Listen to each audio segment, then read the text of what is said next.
Yes, everyone, you know what time it is. It's your boy Jack here. Good evening to you all. Please come on and have your say. Fan show time. We're kind of sitting in that moment where we're just desperate for Ange Ball to come back. So come on and have your say, whatever it is that's on your mind, whatever withdrawals you might be having from Spurs. Feel free and come on and have a discussion with me. We already have Brad and Mia in the back room. As you can tell, no Dave alongside me yet again. It looks like he is still quite under the weather, so please keep him in, your thoughts. I think he is sort of on the mend, but, it looks like to be a pretty nasty sort of flu or cold that he's going through. So everybody do kind of just put your big ups, keep Dave in your thoughts, because he should be back soon, but he's definitely going through a tough bit of man flu at the moment. Nice Monday evening. Like I said, before we get kind of into the week again, we're sort of recovering from what is usually a pretty boring international break. I don't usually enjoy international break all that much. I kind of am not as big of a U.S. men's national team fan. Don't really even have much of a national team really to be that all attached to. So I sort of just barely even pay attention to the highlights or the scores, and just sort of kind of, I guess, have to forcefully take my mind, off of Tottenham Hotspur, but not doing that tonight. Let's try to find a way to sort of get ourselves hyped and get ourselves motivated yet again for some more Ange Ball this weekend. Good to see plenty of you in the chat tonight. Just going to say hello before we get started into the show. I have a few topics lined up, but please, everybody in the comments or in the live chat, feel free to bring up some topics that you think maybe are worth discussing tonight. Jazzy Fusion saying, struggling to believe that they would give up their cash cow, wet spam, a better bet. I guess you're referring to the title, which I probably should bring up right away. From what I could tell from like the news that I've been able to sort of keep my eye on, I've been kind of a bit distracted just trying to sort of take care of my brother and my family at the moment. But from what I could tell, Sheikh Yassim, best pronunciation I can give at the moment.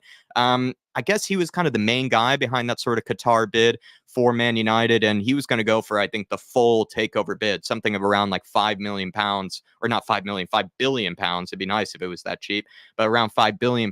And I think Man United have instead, and again, I'm not the biggest expert, I've been a bit out of the loop of recent, but from what I can tell, maybe they've gone with that guy Ratcliffe or Daniel Ratcliffe instead, for like more of kind of a 25% sort of kind of a stake investment, to which I think in the future that Mr. Ratcliffe could become more of kind of the majority owner. But it looks like the Glazers with Man United have turned down maybe Sheikh Yassim's original kind of bids and original kind of interest to take over the club wholly. And I think he was, sort of expecting to, or was sort of anticipating that eventually they would concede. And I think he's even a Man United fan, maybe Sheikh Yassim. And now he's apparently turning his head towards Tottenham Hotspur. And Daniel Levy, as we know, has sort of brought up recently in a fan forum that despite his sort of reluctance to leave, he doesn't really want to leave the club. He did say that they still have to see it as a public company, and that there are plenty of investors, plenty of people with shares in the company, shares in the club, that would absolutely benefit from a major takeover like that, and would be able to cash out in a sense, from Tottenham Hotspur. So definitely something to think about there. If you have any sort of kind of thoughts on kind of the Qatari bid, and whether that's a good thing for Tottenham Hotspur, just quickly, I feel like if I were to give my kind of quick sort of opinions on it, while I think having a lot more money can be a good thing, we have seen in recent, that it's not guarantee, success, or guarantee, make good decisions. We've seen with the Yank with Todd Boehly, he's not really making the best of decisions right now with Chelsea, despite having a ton of money to pick from and a ton of money to use. Even look at PSG, actually another Qatari-owned club. I mean, how much have they really done, since they've kind of been in charge of that club as well? I feel like they could be doing a whole lot more, and they've kind of made some pretty poor decisions, I think, throughout their sort of tenure as the owners in Paris. And you look at maybe, I don't know if this is the same sort of kind of level of wealth, but I kind of do think of Mashiri, or over with the Everton owner, right? I feel like he was just another example of a guy who just kind of was capable of throwing a lot of money at something, but you have to have the right people in charge to make the right decisions, the right recruitment department, sort of that whole sort of top down, kind of structural nature of decision making. And when you just have one guy at the top just sort of throwing cash at everything that moves, it often usually doesn't lead to a good sort of a future. And so definitely something to think about. While I would absolutely invite a lot more money and a lot more investment in a Tottenham Hotspur, doesn't always guarantee necessarily better decisions will be made. And also we've seen with Todd Boehly, just quickly, he actually gutted like all of the recruitment team and all of sort of the previous kind of employees at Chelsea. I think he got rid of everybody, all the way to kind of like the kit man, all the way to like the the training ground sort of personnel and everything. So is that what we want to see if like a new takeover were to happen? Does that mean end of Paratici? Does Scott Munn all of a sudden just get fired after recently being hired? Johan Lang, did they just go for that total clear out? Definitely something to think about. And also, something that I discussed with David Harris, the other David Harris from the Cheese Room. I spoke about, do Spurs need actually, no, that was a different conversation about whether Spurs are on the right track. But I did have a conversation sort of with myself, if you guys were able to catch that video, about whether Spurs need another striker this January. I made the bold sort of decision that I don't think we need another striker. I think we need more depth in that defense. We need far better players, I think, in that back line in case of Romero or a Van de Ven were to be injured. So let me know your thoughts on that one in the chat. And also as well, come on and have your say, whether you think Spurs need another striker in January. Just want to get through the live chat here. I will bring up some other kind of sort of topics and whatnot, but I hope you're all keeping well this evening. Please smash that like button for me. Georgie Hill saying, big up lads. Hope you're keeping well. Big Ange would absolutely, Big Ange would be absolutely unstoppable with Qatar money. In January, we need depth badly. Ideally, we get a winger, center back, and striker in. Come on, you Spurs. Come on, you Harris Army. Come on, you Flat Cap Army. Big up to you, Georgie Hill. Hope you're keeping well this evening, my man. Norman's in the house saying, bored out of my head. Great to see you boys on for some mighty Spurs chat. Hopefully we keep you company, Norman, and thanks for joining us. I'm jealous of the beers. Terry Betts says, I hope you're feeling much better, David. I think he's on the mend, but unfortunately he's not well enough to make it today. Terry. Jazzy Fusion saying, I would not expect center forward to be addressed in winter. Club has already said as much. And my thing too, Jazzy, with that is I feel like if we were to even get another center forward, like we have to get rid of one. Like we have Richie, we have Sonny who can play up front. Technically, Brenton Johnson can play up there as well. Alejo Valise we know is in the books. So it just feels like we would have to get rid of a forward, most likely, obviously, Richarlison. But in order for us to really bring in another striker, I think we would have to kind of clear out some players. Donovan Osterreicher, absolute legend. Hopefully you're keeping well this evening, my friend. Hopefully you're all right. Big up to Asna Potato as well. Big up everyone. Chris, the absolute legend, saying, evening, folks. I'm so bored of international football. Can't wait for Ange Ball to start next Monday. Absolutely, Chris. And it's a bit torturous that we have to wait all the way till the Monday fixture, right? Nice if we were the nice early Saturday, 12:30 kickoff. That's how much I'm in the withdrawals right now. But Chris, thank you always for tuning in. Feel free to come on and have a chat with me, Chris, if you want to. Zara Ace is in here. Big up Dave and Jack. I hope Dave is doing good. I think he's on the mend, but unfortunately not well enough to make it today. Zara Ace. Gio Rea is in here. Good to see you, Gio Rea. Hopefully you're keeping well. And also Jazzy Fusion saying, don't watch international crap. Too many other sports keep my interest. I am having, while I'm sort of spending time with my, taking my mind off of things and sort of being a bit more distracted, I have been enjoying, the bit of the Yank sports, while I'm over here in Seattle. I am from a big baseball family, so me and my brother have been watching some baseball with the playoffs right now, and I have been enjoying it. I don't usually pay much attention to it, but, when you get, a bit of time with family and everything like that, it's nice to sort of take your mind off of football and, embrace the Yank sports that you grew up with, Jazzy. Big up to Gio Rea, big up to Davey Hall, absolute legend, and also a member of the David Army. Big up to you, David. Adrian Shoka's in the house as always. Good to see you, Adrian, and I do appreciate your support. Andrew Seymour's in here too. Good to see you, Andrew. Carl Simpson, legend. Good evening, gents, and everyone in the chat. Good to see you, Carl, as always. Lisa's in here. Good afternoon and evening to all. Lisa, really do appreciate you. And also, thank you for the birthday wishes to Michael. I saw as well, in the comments. Iceman's in here. Big up, fellas. Missing Ange Ball here. I'm watching shows about insects rather than England. Hope everyone had a good weekend. Hope you're feeling better, Dave. Come on, you Spurs. Come on, you Flat Cap Army. Come on, you Harris Army. Hashtag Dave for Chirpy. I love it. Iceman.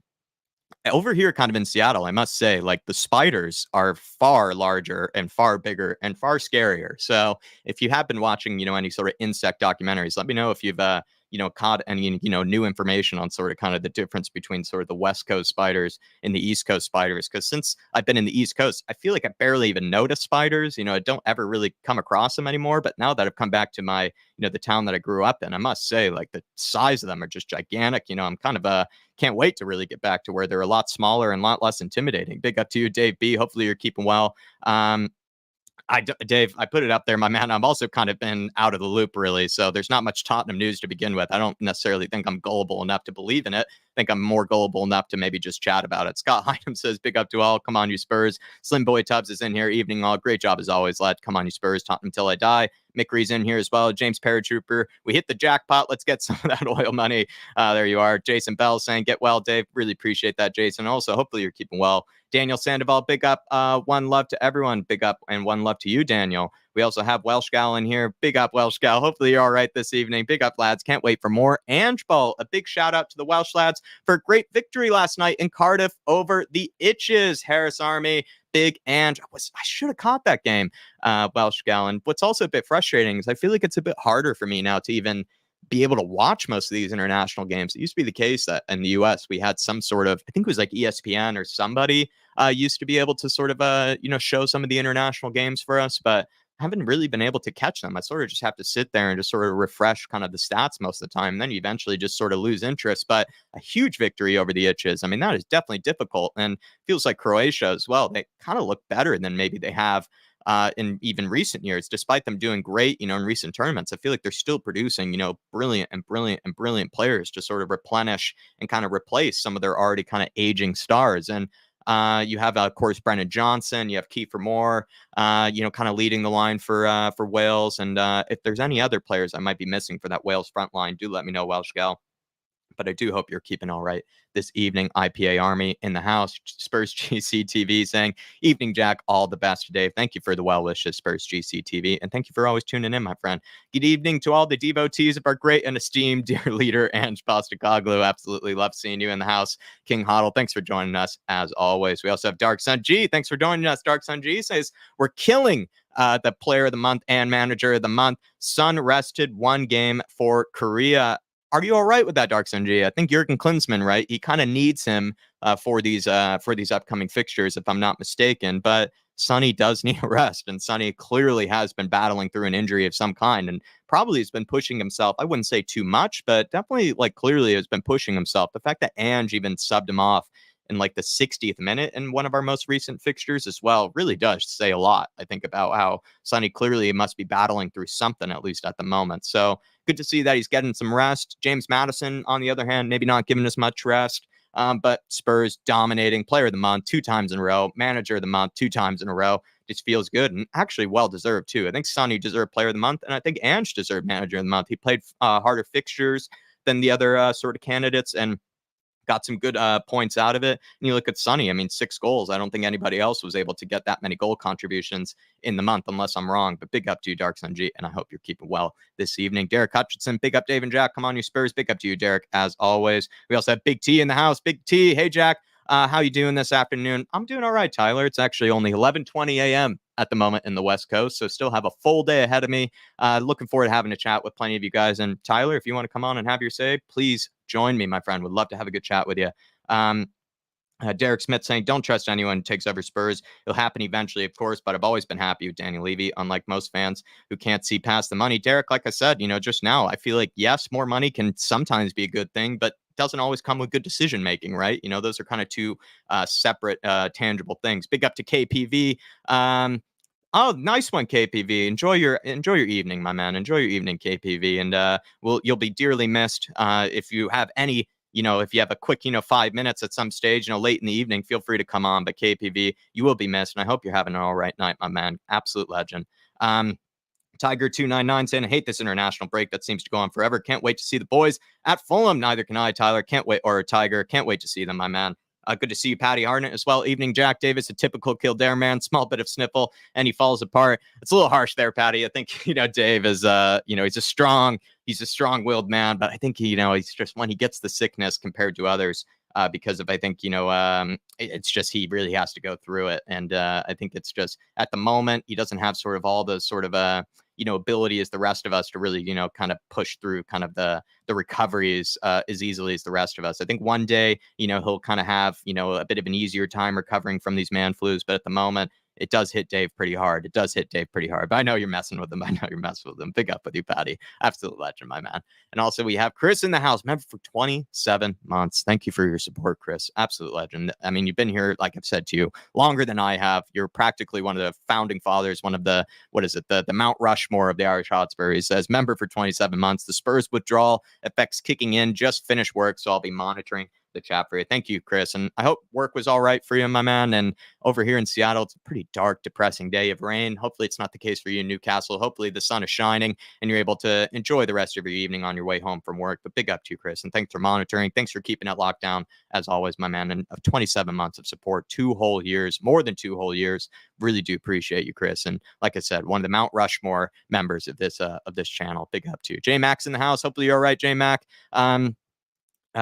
Jason Bell saying, am I the only one worried about next week? Derby's on Monday and Friday. I forgot that since we play on Monday night, that means, right, we would then have to play quite quickly afterwards. I didn't know it was actually as soon as Friday night, Jason. That's definitely a quick turnaround, much quicker than what we're used to. And also, right, a lot of London derbies coming up. We're not really traveling all that far. We're actually playing, I think, in our next 3 matches or something like that might be in London, unless I'm wrong. But big up to you, Jason. That's something definitely to think about. Mojo Matsi, good to see you as always. Dark Sun G saying we are losing Sun, Sar, Basuma for 1 month in January because of AFCON and the Asian Cup. So incomings are needed. Also, I hate how we are the last game for match 9 and the first game for match 10. Korea is going to be a 4 a.m. kickoff. Ooh, that's going to be brutal.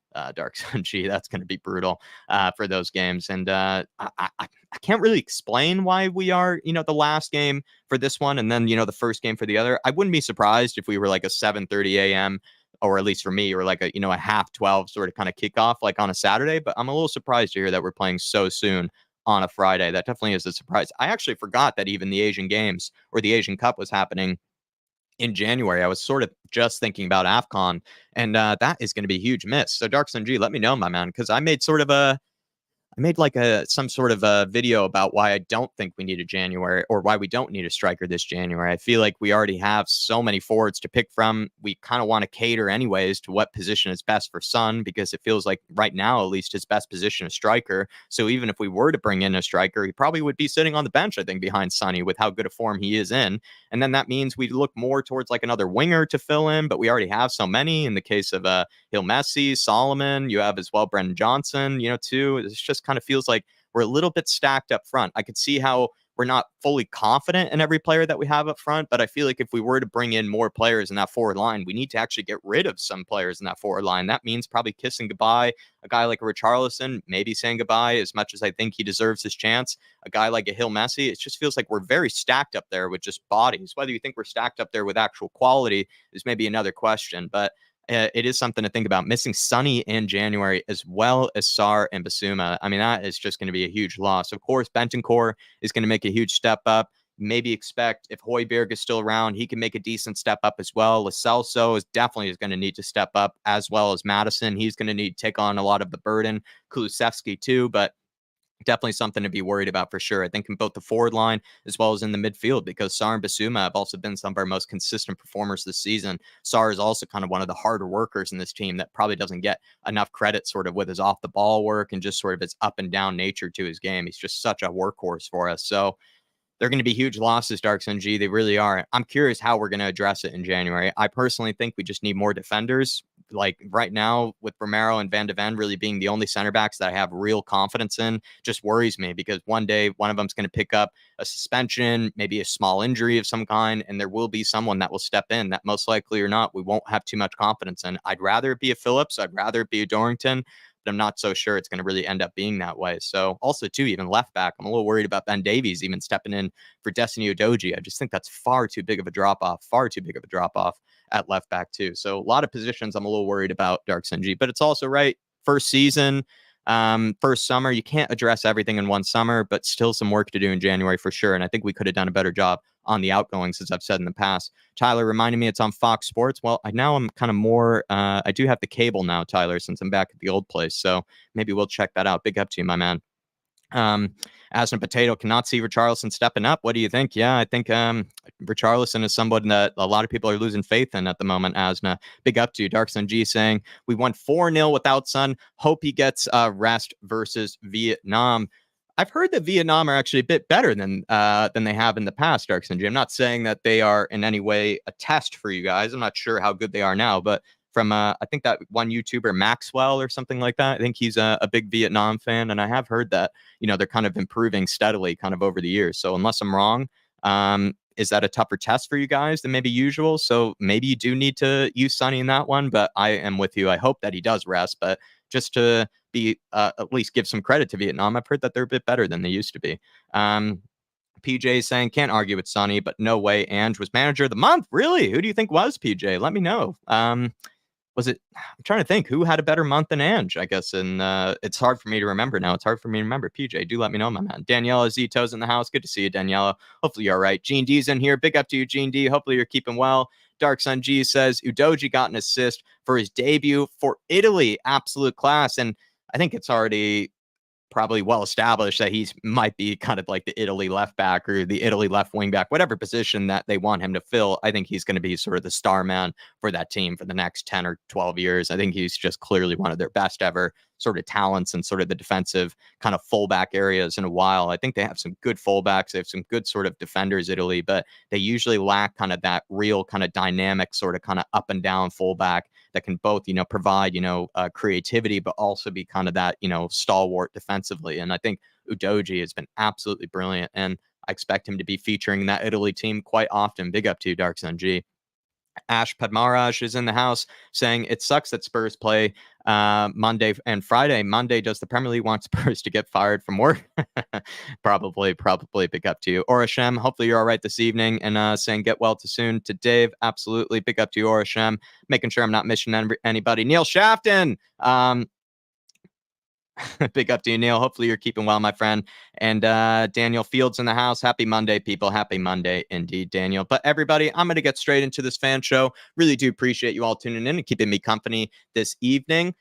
Smash the like button if you haven't already. These are sort of the topics that I do have sort of available to you. Obviously, you can come with your own and you're welcome to have a chat with me about whatever it is that you want to discuss. But like I have in the title, Man United takeover bid, not happening. Everybody's now sort of connecting it to Tottenham Hotspur. Whether you're like others that really want to believe in it or not, up to you. But I sort of have the opinion that we have to be slightly worried about, takeover bids sometimes, because just a lot more money doesn't necessarily mean a lot more success. And I think we've seen that, like I mentioned, in the case of Chelsea just recently, I think in the case of Everton, and even with a specific Qatari-owned club, PSG. I don't think PSG in any way have actually hit the expectations or hit the goals that they probably set for themselves when they originally took over that club.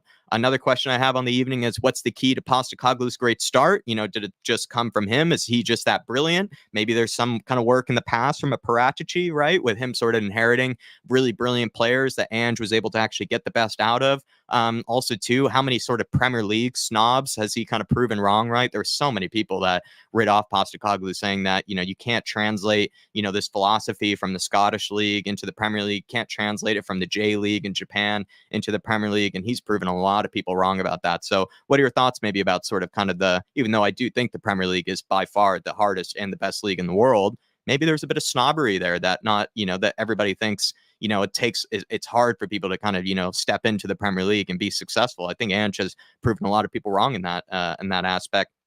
Conversation I had with Dave Harris the other night on Friday was, are Spurs on the right track again? Basically, are we starting to make good decisions in a row? Are we starting to kind of show some sense of competency once again? And, speaking of which, it's felt like like last year or something like that. I think we were talking about how we were in crisis, and now it feels like we're sort of far away from that, or at least, on the periphery, we're kind of far away from it. And it feels like we're almost on the right track again. So in the span of 7 or 8 months, maybe even less than 6 months, I'm not really sure, but feels like we're kind of on the right track again after basically deeming, our situation under Antonio Conte and under kind of I think Daniel Levy leadership of last season. We kind of described it as a bit of a crisis. So what's happened? What's gone differently? And also, like we kind of discussed in the chat, seems like something a lot of people are interested in. And do Spurs need another striker in January? Do we need another forward? Let us know, how can we help Postecoglou best with some of the absences, right, that Dark Sun G brought up, with AFCON as well as the Asian Cup, but also too, right, just maybe injuries, suspensions. And if we are still kind of, challenging in and around the top of the table, do you have to go all in? Do you try to give, Ange maybe those extra sort of weapons to see if he can really, push for something in this season? But those are sort of the topics I have lined up for today. Just a few. Feel free to come on and have your say with me, everybody. But we're going to go straight away to our man, Brad Matthews, who's going to kick us off this evening. Howdy, Brad. Hey, Jack. How you doing? I didn't say it last week, so I'll say it this week. Get well soon, Dave. Nice of you. I think, like I said, he'll be back soon. He's a strong man, and he'll be battling as quick as he can.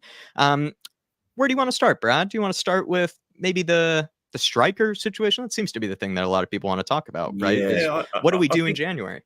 I think with Son being potentially away for a month, so I'd imagine that South Korea would do pretty well in the Asian Cup.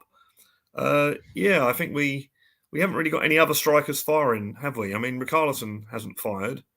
We haven't really seen much of Brendan Johnson in that striking role. And, we can't put everything onto the young lad from Argentina. So I think probably it would be a decent idea, but we're not going to be able to get, a world-class striker in. We just need to get someone maybe from the lower divisions that is a decent forward that can sort of step in when needed. I sort of mentioned that in the comments that while everybody seems to kind of want to bring in a striker because maybe rightfully so, kind of have given up on Richarlison, it's not like you're really going to find, a great striker, available in January. Usually most teams wouldn't part ways with their best striker in January. They'll part way with them in the summer, but usually not in the winter.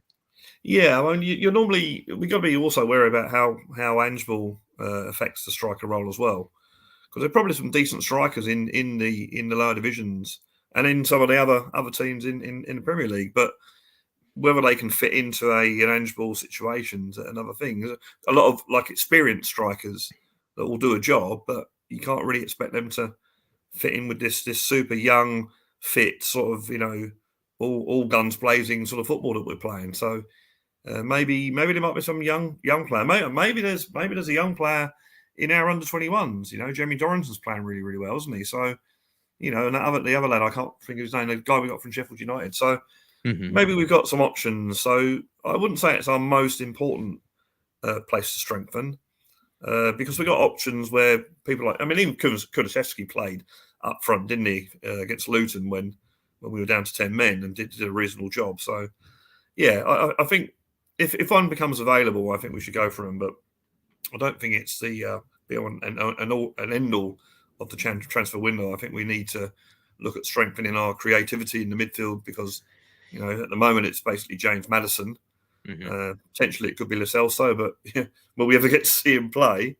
So yeah, and defensively, we need to get cover at centre back because our centre back's playing so well at the moment that if one of those gets injured, maybe Ashley Phillips could do a job. I don't know, but yeah, we got some decent players there as well. But hi, Welsh Gal, how you doing? But yeah. Would you give up on Richarlison this January if you were given a chance? Someone throws you a 30 million bid. 40 million bid, would you take it, Brad? Let's see how he does between now and January. He's got what? I'll get back to you later. About 10 games to go. He's got one goal in 8, which I guess is probably better than his average last season. So, last season it was what, 1 goal in 38 probably. So, he has actually, hi Derek, he has actually improved from last season. So yeah, let's see what happens in the next sort of 10 matches and see what happens. I mean, he does a decent job out on the left as well. So he puts the effort in. So I wouldn't be so quick to get rid of him. One scary thing I have is that it seems like all of his goals seem to come from in the air. And, now that we're missing Perisic, I'm sort of worried about, kind of the delivery. Whereas Richie, I think, and this is what's funny about him, is I think actually his past few games have actually been some of his better games, like in a long, long time. But then still, in most people's eyes, still not good enough, right? They still feel like it's not good enough. It's a cliche, but they always say you'd rather be a striker missing chances than not having any chances at all. Than making no impact at all. Yeah, exactly. And if you look at the Luton game, he had 2 really good chances. He was in that area to score the goal. And both different sorts of chances as well. One was like the far post sort of poacher's goal, and the other one where he gets put through and let's face it, the goalkeeper put his leg out. Any other day that might have gone past him, but at the moment for Richie, it's not working. So, yeah, I mean, Kulusevski, he's, I think for someone that holds the ball up, I think he's and puts the effort in, which is the sort of the Postecoglou's striker sort of thing. It might be work. It might work, yes. Okay. I would take Kulusevski up top through the middle. What did you make of Dark Sun G's sort of comment earlier that in January we will be without Son, we will be without Sarr, and we will be without Basuma? I feel like those are basically some of our most important players. How do you handle that? Okay, so you could potentially say that by the time we lose Sarr, Bentancur will be back to match fitness, or you'd hope he would be. So maybe we might be able to get away with that for 3 or 4 games. I'm not sure how good they are, but they got to the World Cup, not the quarterfinals, the one before that, didn't they? When they played England, so they're a half decent side. Basuma, I don't think his country are expected to go very, very far. But yeah, so we could get away with Bentancur being the like-for-like replacement for Sarr. But Sarr puts in so much work it's like we've And also with cloned Senegal, him. they're probably likely to go far, right? Senegal, yeah. They're likely to go far. Where you made a good point actually with Mali in the case of Bassouma. I was like, I don't really consider them, or at least No, remember them to be a very strong sort of team usually. So we could get lucky in having him back sooner rather than later. Yeah. But in the case of Sarr, I mean, they're usually one of the favorites, I would think. Senegal. Yeah. Sarr and Son for that matter. I mean, both of those will be, different competitions. Both of those, I think, will be gone for the duration. I would say. Just when you wish you had a player from San Marino, or something like that. Yeah. What did you make? I had a question, that I brought up with the other Dave Harris, the Aussie Dave Harris, sort of like, are Spurs on the right track again? After just 6 or 7 months ago, Brad, it felt like we were talking about how we were in the midst of a crisis with everything going wrong. What sort of happened, in the last 7 to 8 months that everybody's all of a sudden on cloud 9?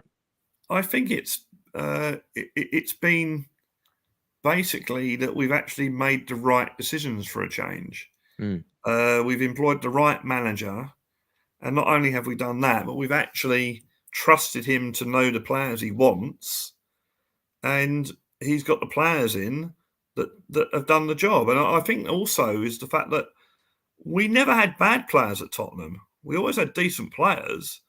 I think it's just the fact that they were stifled under Conte and previously Nuno and Mourinho. It was, and I think they've just been let off the loose. So I think it was always a question of, it wasn't Postecoglou coming into a really ordinary, dull team and making them decent. It was Postecoglou coming into a half decent team, to be fair. And we had the players there, and players that suddenly wanted to prove something. We've also gone with a young team as well. They're very young. And you only have to look at the players we've actually got. I'm talking about Vicario, Madison. They're good players. We've actually recruited right. And Udogie, who obviously was there a year earlier, but when re-loaned out. So if you look at our back line, our back five is actually, I think it's only Romero is the only one that's played. Has been at Tottenham.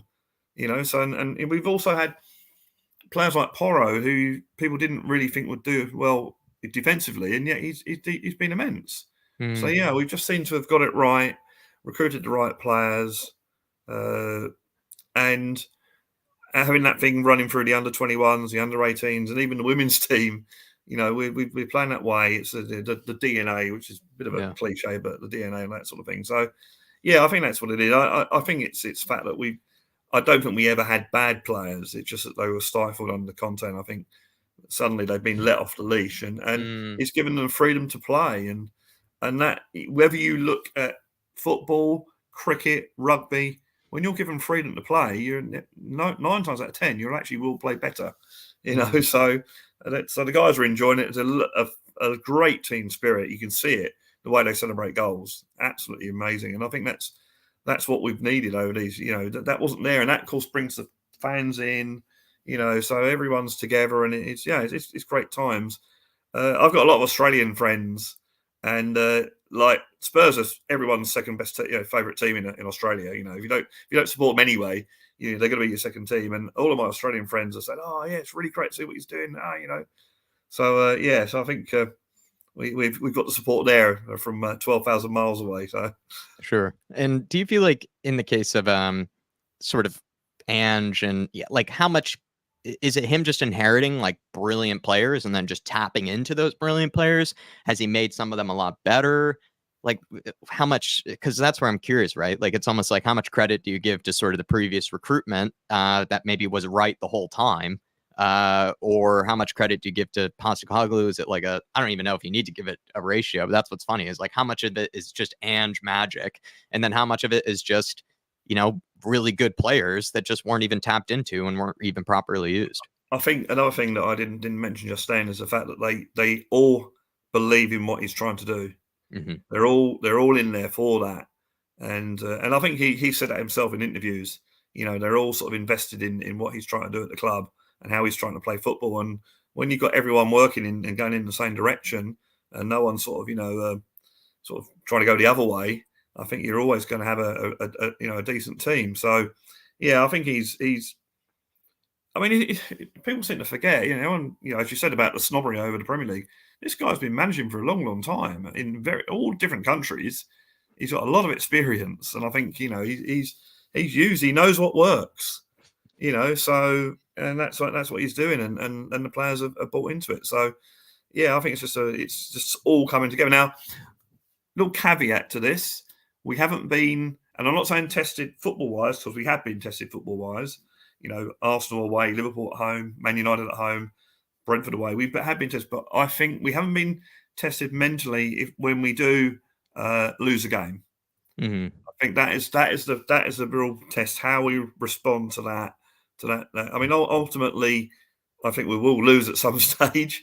But yeah, I think it's how we respond to that and how we. Can you not count the Fulham game? Does the Fulham game not really count for how we responded, or is that not enough evidence really? I think I go by what I said last week. I think we should. I look to Tottenham to be winning their home games. So every home game I go to, I'm expecting us to win. I know that we won't win all of our home games. I know that, but yeah, I expect us to win our home games. So Fulham on Monday night, doesn't matter who they are, whether they're Fulham, whether they're Man City, whoever. I expect us to win. And yeah, I know that statistically we probably won't, but yeah, the Spurs squad there, fearless football. Again, they're playing without any fear, and they know that if they make a mistake, it's Ange's taking it. He says, well, that's my fault. If they make an error. So yeah, it's looking really, really good. It is looking very good, and I feel like Ange has kind of done something that maybe we just needed in the past, was somebody to really tap into the already very talented players that we sort of had within the academy. You just have to give them that chance. It's also the case that some of the players that we brought in just sort of suited this type of system and this sort of style of play maybe more than the other styles of play that we actually had in the past, where there was that sort of disconnect between the recruitment and as well as the player or the managers that we had in charge with what they wanted, right? A Pedro Porro, maybe obviously at the time, made sense to us, as like a right wing back. We needed a right wing back, but maybe he wasn't the defensive right wing back that we needed. He was more of that modern sort of style that suits more of an Ange than a Conte, for example. But we're playing. I think we're also playing very much in that same style that we had under Pochettino, where you're it's an old cliche. Attack is the best form of defense, and I think that when we attack a team, we box them in their own half, in their own part. That is how you defend, because if they win the ball back, they're nowhere near your goal.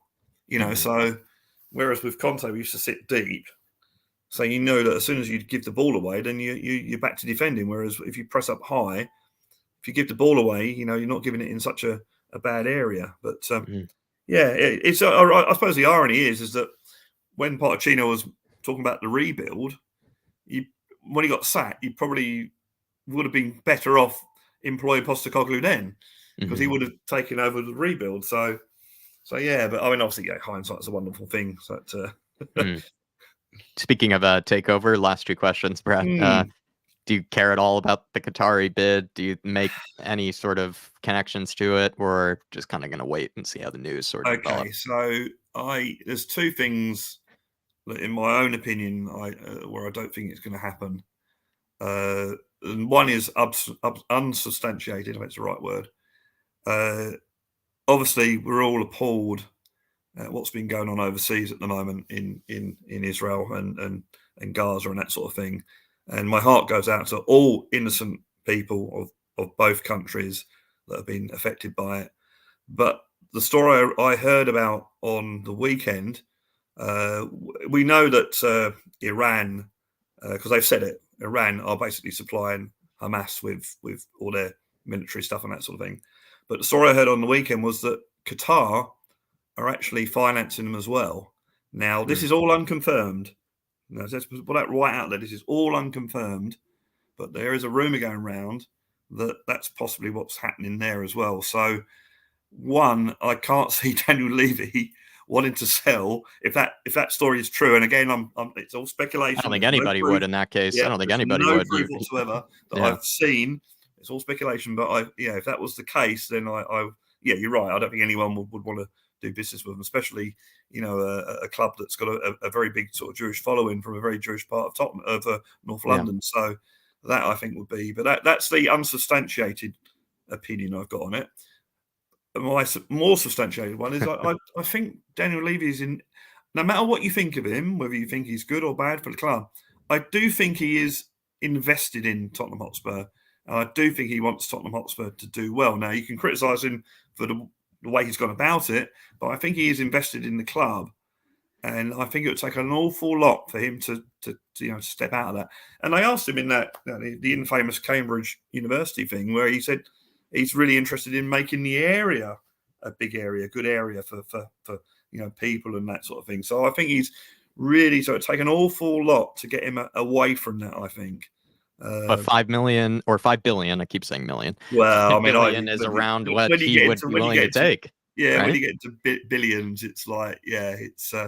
But I even remember we heard the ridiculous fee that they were saying they would consider, and it was around that sort of one. I think they said it was around 5 to 6 billion or something like that. And if that's what they have ready available, from Qatar, and I agree with you with the unsubstantiated sort of theories, but cast that out. Let's say there's like Daniel Levy with what he just said recently to the fan forum. Like he said, at the end of the day, we still also see it as a company. And if there were plenty of investors who had an opportunity to cash out with like triple, quadruple what they originally invested, he would be obligated to sell.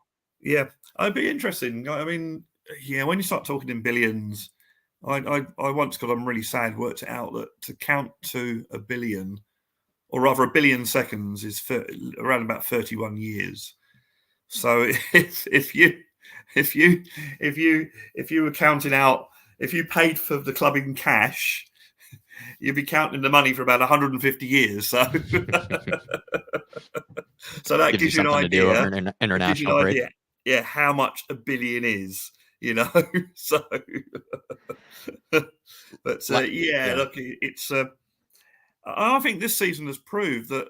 I think we always thought it anyway. You don't need the real big money to make decent players. You can buy, with less money and get decent players. I mean, the only difference comes when you go for the real gold star players that become available. Like your Bellinghams, those sort of players that we're never going to be in that league to sort of sign those players. But yeah, I think this season's proved that we haven't spent heaps of money, but the players we've got in are doing the job. So, that's sort of, I think, a thing to bear in mind. And as you quite rightly said about Todd Boehly at Chelsea, I mean, like, he gutted like the whole thing, like, and that's a little worrying. Like that, like if let's say someone like Todd Boehly came in to Tottenham, like, does he just get rid of Paratici, get rid of Scott Munn, get rid of Johan Lang, get rid of everybody, and even Ange or something too, right? Yeah, well, that's it, isn't it? I mean, we all thought that was going to happen at Newcastle, but I guess they kept with Eddie Howe, didn't they? They kept with him. So yeah. Interestingly enough, I speak about rich people. Well, I'm saying rich people. I was actually at the England game on Friday night, which is probably one of the most boring games I've ever watched. But I was having drinks with a mate of mine who'd just come over from Australia and I had a day in London, who was a Liverpool fan, interestingly enough. So that, match got brought up into conversation, put it that way. But I was waiting at half time for him to get a beer, and these four lads come up to me with I won't embarrass you with the American accent, but I will. Hey, how you going there? Is it true you can't take a beer in here? And I sort of said, yeah, that's true. And I went into the whole football hooliganism thing, blah, blah, blah, and that sort of stuff. And I was like, where are you guys from? We're from Texas. I was like, best state. Yeah, Texas. And one of them, one of them was actually a Texas rancher. So, oh wow, you're meeting like stereotypical Yank. That's great. That's great, Brad. I didn't bring up politics, but well done. Yeah. Or a mate of mine did say, were they all wearing Stetson hats? But sadly, they weren't. So. No real Hotspurs. They didn't have any real Hotspurs on their boots or anything like that. Yeah, love Texas. Good people. They're decent guys. Had a good. Albeit only 5-10 minutes, and a good conversation with them. Nice one. Just before you plug your channel there, Brad, a lot of people in the chat today, right, brought up that it's a little worrying that we have 3 London derbies in a row, one on Monday night, the other on Friday night, and then one quickly afterwards. Does that give you a bit of worry that maybe we could slip up? I guess it's the way the fixtures work themselves out. You have no games for, it's the old London bus, isn't it? You wait for hours and then 3 come at once. So we have no football games for 2 weeks, and then suddenly you've got 2 in 5 days or 4 days. I think if we've got I think what worries me is with the way he's looking after Maddison and Son. And we don't know when Son's going to be back, actually, do we? Because of coming back from Vietnam or wherever they're playing, South Korea. So I think where he's been sort of quite resting them in a way or bringing them off, you do wonder whether he might manage them for the Palace game, which I think will be the hardest of the two games. So you do wonder how that's going to go. Mm-hmm. But hey, look, we're Tottenham Hotspur. If we want to be challenging for titles, you've got to do the hard stuff. It's no use saying, oh, but we want to, 2 games in 3. Which, let's face it, if Tottenham Hotspur do what we want us to do, this is going to be a regular thing, as it was when we was in Europe all the time. So, mm-hmm. It's going to be a little bit of a worry. But hey, we got to go and win these. Are you going to any of those? Going to Fulham game, although I'm trying to work it out to get there because it's on a Monday. I'm working from home Monday, so it's I won't be able to get there early. I might do a little bit of start work early and finish early, and we'll do it that way. Nice. I'll have a word with one of my managers tomorrow. Well, best of luck in West London, for that one, Brad. And unless you had anything else, you want to chat about, No, it's been a really sort of quiet week. I've enjoyed the rugby as we were talking backstage. Yep. Enjoyed the rugby thing, and I'm not a massive rugby fan, but I watched like the World Cup and that. I've been really enjoying that. 4 cracking games. In fact, I was on a live stream with Dermot, or for the second half of the Ireland game, I was on a live stream with Dermot.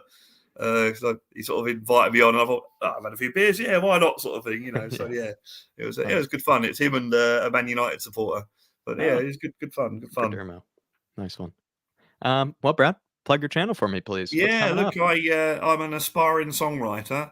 So Blue Sofa Songs is my YouTube channel. All the music's written by me. The lyrics are written by me. Some lyrics are quite personal. There's a bit of politics in there, which you may or may not agree with. Some songs are written just for fun, just for a laugh. If you go to the later songs there, where I've been playing all the instruments and recording them on multi-track, that sort of thing, or the really early songs where I'm basically playing live with a camera phone. So it's a big passion of mine. Music really means a lot to me. So please go and check it out if you haven't already done so. Do the right thing, subscribe, give it a like, give it a view, more importantly, and share it with all your friends, and leave a comment if you've got anything to say about the songs. Leave a comment. I'm always, I do enjoy getting the comments. Luckily, so far they've been relatively nice. I haven't had really bad ones. But and by the way, Jack, my song's been reinstated on TikTok now. Nice, good update. Thank you. No explanation whatsoever. I just flicked on. They probably watched the fan show back, Brad, and they heard your rant. Yeah, maybe they did, but no idea why they took it off. No idea what community guidelines it was breaking. No idea what fact it wasn't factual. So but it's now back on there, and again, nice. No explanation, but it's good to have it back on there. Well, everybody, go show Brad's channel some love, please. Nearly 190, in the house tonight. Despite not many wanting to come on and have their say, a lot of people coming on and wanting to listen to people have their say. So please, everybody, go follow over to Brad's channel. Don't know why I couldn't get that out. And go show him some support. Like you say, give him some views, show him some love in the comments. He's just a guy that shows this channel a lot of love, and like Brad or like Chris and like many others, one of the, I would say, kind of the founding fathers, of this channel here, one of the people that's been here longer than even I have. And so please show him some love. And I just also like to say thank you to everyone out there that has been supporting me in the chat, that has been supporting me and regularly watching my songs and leaving comments and that and sharing and liking. So I really, really, really do appreciate it. No worries, Brad. Well, have a good rest of your evening, sir. I hope you recover. Oh, yeah. I'm looking forward to a decent night's sleep tonight. You deserve it. Well, Brad, Jack, have a good night. You See you, take care, mate. Goodbye. Bye. Everybody, so Brad, some love, please, one more time. Plenty of people in the house tonight, and so please come on and have your say. Not too many in the queue, though, for some reason. Maybe it's just because, it's a little bit of a quiet night in general. Not too many Spurs news about, but really would love to have a chat with all of you. I do have, a brother and some family, I would love to spend some time with, but I like spending time with you guys. So please, everybody, come on and have your say. We're going to go on to Mia next. I'm just going to welcome in some people that were joining us. Phil Coy's absolute legend. Hopefully you're keeping well this evening. Daryl Bradford saying, what's hilarious is Yassim's plan is Levy's plan.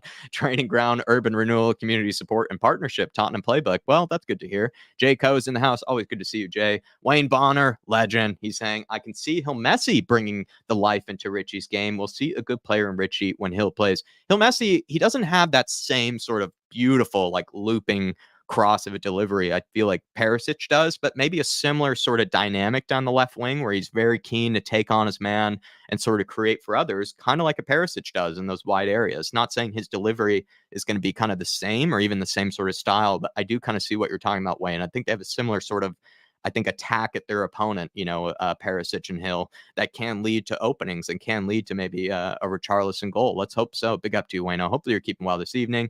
Neil Shafton saying Tottenham chimichangas and chicharrones. I do love a good chicharron, I must say, Neil Shafton. I'm actually, almost foaming at the mouth at that. Sounds delicious. Andy Wen saying, what is Tottenham Spurs' next game? Good to see you, Andy. It is going to be against Fulham. And then Holly Hotspur is in the house. Hopefully you're keeping well, Holly. But let's go on to Mia. See what she has to say from Spurs between the lines. Hello, Mia. Good evening, Jack. How are you doing? I'm all right. It feels like we're just figuring out what to talk about, for this upcoming week. We're trying to keep each other company. We're trying to, keep each other sane over this international break. How have you coped? Yeah, it's really boring, isn't it? It's really boring. Life without Ange is just sad, isn't it? Like, that's how it feels. It just feels like sad times. I miss Ange.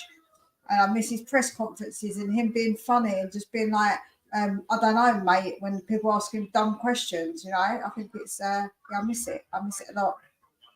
Yeah. And is it, do you feel like with Spurs, in the past, it was kind of like maybe these international breaks were a bit easier to get through because we sort of were kind of reluctantly, not, or we just weren't as excited, about the team and everything. So it felt like these international breaks would actually go by a bit quicker. It was nice to take our mind off of Spurs, whereas now we just wish we were playing as much as possible.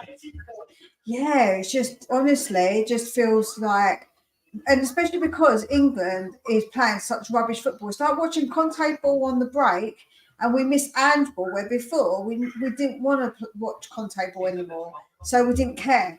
But now, because we've got Ange ball, it's just so nice. And I can't bear to watch England the way that we play. It's just boring as anything, honestly. Yeah, I imagine the transition from Southgate to Ange is just it's not ideal. That's for sure. And also too, even some of the selections that, Southgate makes, is not even not as exciting. Yeah, I don't want to get you started on that, but kind of some of the topics we have for this evening, Mia, are just, about what Ange needs in January, right? What do you think he needs in January? Son's going to be out for a month. We have Pop Matasar going to be out, Basuma too. What do you feel like we need this January? Do you know what? I'm with you. I feel like a defender is a must. So I think we have to get rid of some players first. I do think you're right. I think that Dyer needs to go. I think if we got rid of, say, a Dyer and a Lloris, then we've got two more spaces, right, in a 25-man squad. So even them two going will make a difference and help. There's rumours that Højbjerg wants to go, so that's three. And if Perisic goes, because he's already apparently signed a deal with Highland Split already, that's four players potentially we could get in January and bring some in. Even if we only got rid of three, I think that still means that we can obviously think about three, maybe a loan. I think loans are more a possibility possibly in Jan, but I do think a defender is a must. Defender for me, and I'm actually a bit concerned about left back because without Udogie, we have got Ben Davies, and it's just too much of a drop off. It's a massive drop off, and I do think that is also an important area that we could miss, right, if we didn't have him there. As far as a striker, I feel like that the options for striker are probably like people kind of say, "Oh, we need one." I don't know, but I feel like that we probably could jiggle it around basically to have a striker. Even without Sonny, I feel like that's not that bad. In the middle, I feel if we get rid of Højbjerg, we do need to get a replacement. I think that we have to get someone else in. We've been linked with a young guy, actually. Let me see my notes. I've got the notes here somewhere. Arthur Vermeeren. I can't remember how you say his name. I Googled it and everything when I looked it up. From Royal Antwerp. He's only 18, though. So he's young. a young That's guy. like a So realistic one for January, right? Because you can't just bring Yeah. in an Osimhen in January or something like that. No, Like it's hard he's to bring in the 15 best mil- players. Well, he's £15 million, so he's not like a big expensive player. And we've been linked with a few other youngsters, but we've also been linked to someone in a winger in Turkey, a left winger.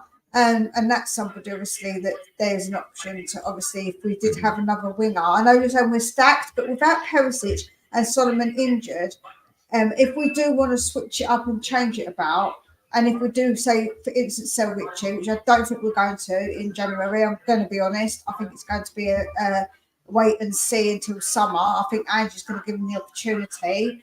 I think that's when we'll see a striker come in. And we have been linked again with a couple of youngsters.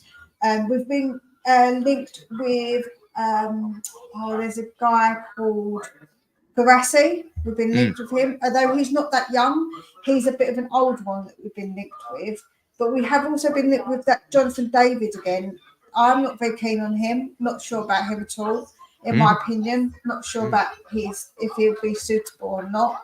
Any Canadian listeners, feel free to get in the chat. Let us know. I've already had someone say to me in the chat, in my comments, that they don't agree, and that's absolutely fine. It's personal taste on what you think a player's attributes are, and when you look at him, his statistics, and I'm just not very sure about him. And I wasn't even in the summer, Jack, when we were linked with him, I wasn't too sure about him either. So I've not changed my stance on that.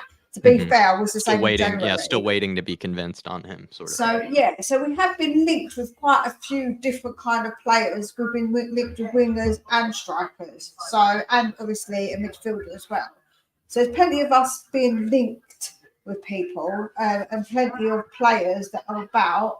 And when you look at and there's definitely players to be had. Like the other one is Santiago Jimenez from Feyenoord. He's another one that we've been linked with. We've been, like I say, linked. Do we have to get rid of players. Richie, do you think? If we were to bring in like a Jimenez or somebody, does Richie then have to go?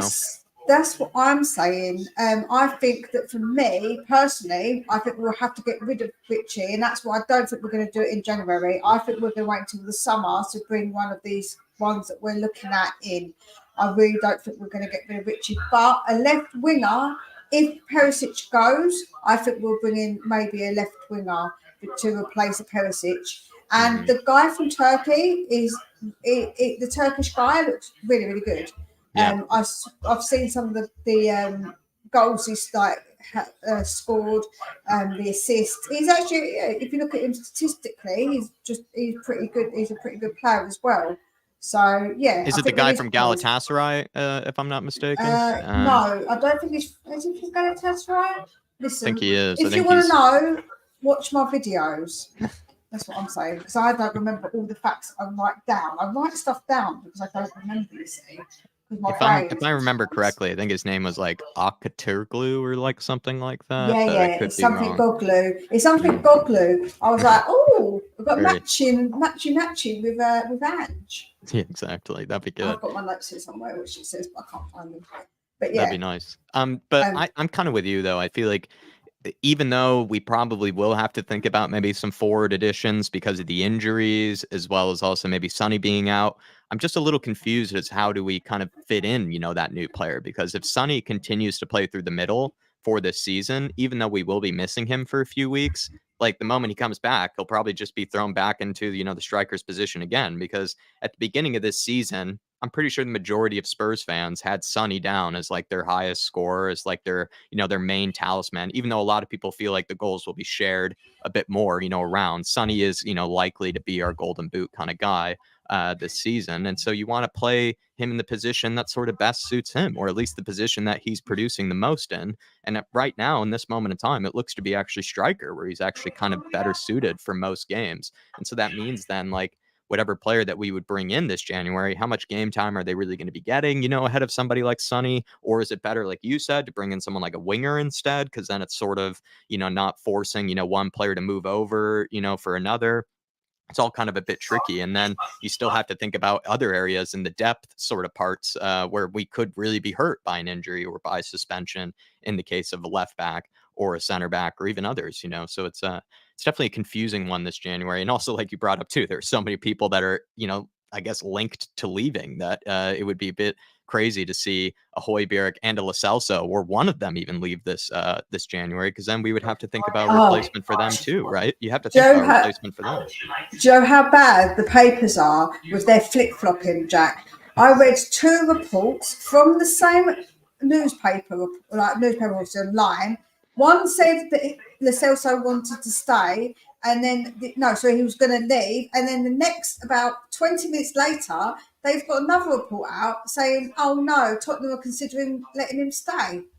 Like, what is it? They're both cited from the same source, the same paper. They're not even flip-flopping as much as me. They're flip-flopping more than me. Ridiculous. I can't even understand it. I was like, reading it, I was so confused. I was like, what? But I checked the sources again, because I thought maybe they got it wrong. And I was like, no, it was like, what am I reading here? What am I reading? Yeah, no, I'm with you. I had a question earlier, Mia, and I feel like you're a good person to ask about this. Like, Ange, I feel like he's proven a lot of doubters wrong. Like there are a lot of people that said, "Oh, you can't take that philosophy from the Scottish League into the Premier League. No one can come from the J League and implement this sort of style." While I feel like the Premier League is the best league, at least competitive wise in the world right now, was there a bit of snobbery maybe going on there in the case of Ange? Like everybody's saying, and also the classic cliche, not Premier League proven, right? Seems to always get tossed around. I hate to tell people, was Arsene Wenger a Premier League proven? Did he not come from the J League? People are so quick to forget where some of these previous managers come from, Jack. Honestly, it's a bit like De Zerbi, right? De Zerbi, when he first came in, was like all over Talk Sport. What was it? Simon Jordan and who was the other guy? I think it was Graham Souness. Were grilling him for like a whole week, before he even got the job. It's a good point. So it's just crazy. Like people are just so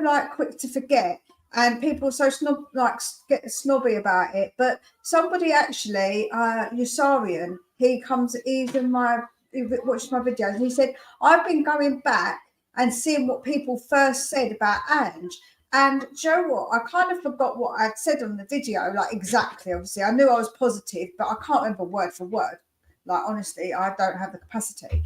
But I watched it back a little bit, because I don't tend to watch myself back at all. But I watched it back and was like, do you know what? I'm really pleased with my take, because I said I was quietly positive. I said that people shouldn't be so judgmental about him being from Scotland.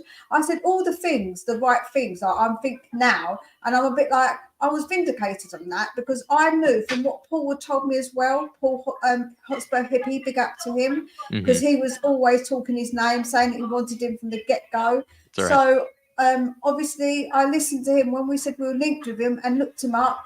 And yeah, I was quietly positive, and I think it's really shameful, because what they're people now, again, people are flip-flopping. They're saying, "Oh, Ange Postecoglou, who is he? We don't know him," and blah blah. Now they're saying, "Oh, but all the pressure's on Ange to do well." What one do you want? Because you told us that he was a flop and that he wasn't going to do well. You told us that we're going to do rubbish without Harry Kane, and now you're saying actually there's pressure on Ange. Are Tottenham title contenders?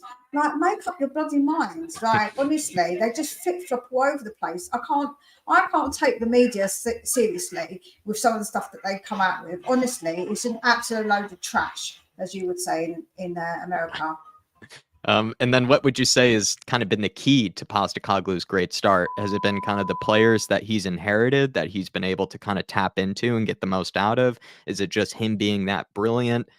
Maybe a combination of the two, I imagine. What do you think is the source to his great start?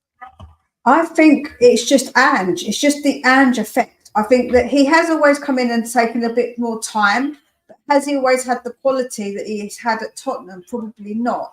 So I think it's just the Ange effect, because he's come in and he's just turned everything around, Jack. It isn't just his philosophy on the pitch. It's the way he is with the players.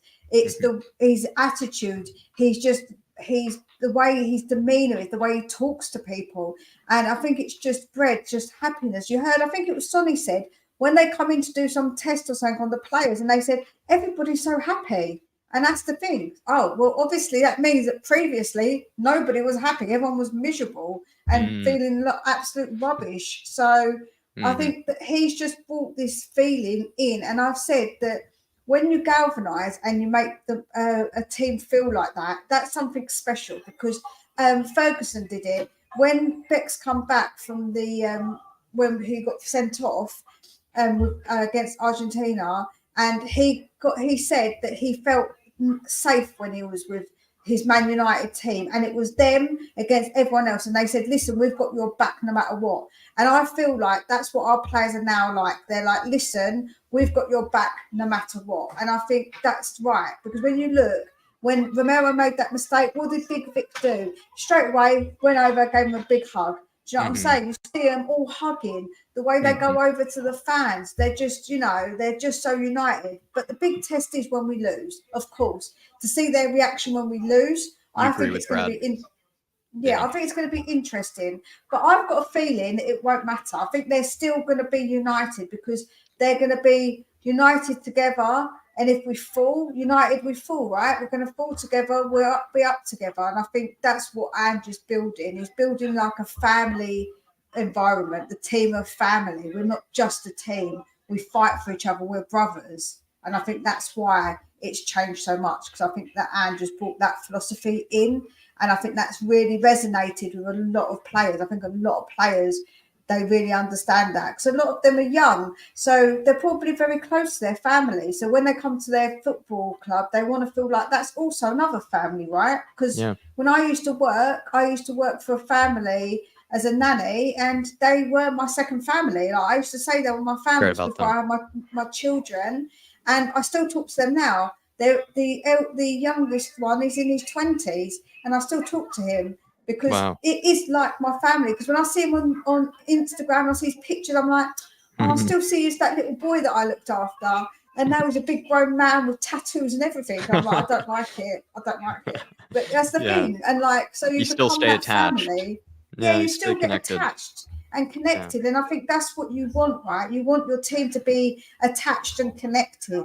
And I think that we had managers that were just disconnected, didn't want to be there, just wanted to be there for the money. They didn't really care about the club, where Ange gets it and he cares. And that means that the players care, because there was players there from before when Conte was there who said they would have walked away if Conte would have stayed, because they were just that unhappy. Imagine being that unhappy that you'd walk away, where now they absolutely love the club.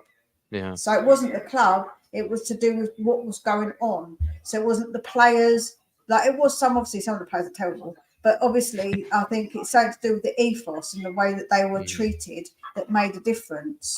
I think that's a very intelligent answer, Mia, but it also could just be that maybe ketchup was brought back into the cafeteria. Maybe that's what actually solved everything. And maybe it's just that simple. Maybe that's it's a tequila answer.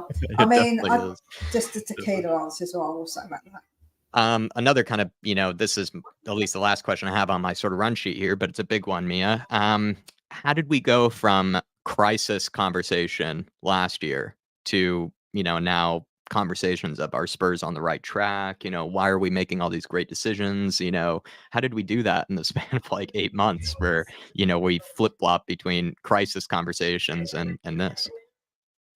I think that it's to do with, genuinely that Daniel Levy saw the light. I think Daniel Levy had a bit of a realisation moment. I think he had that epiphany that, listen, this isn't going to work the way we were trying to win quick. We need to go back to our original ethos, which was with Poch, right?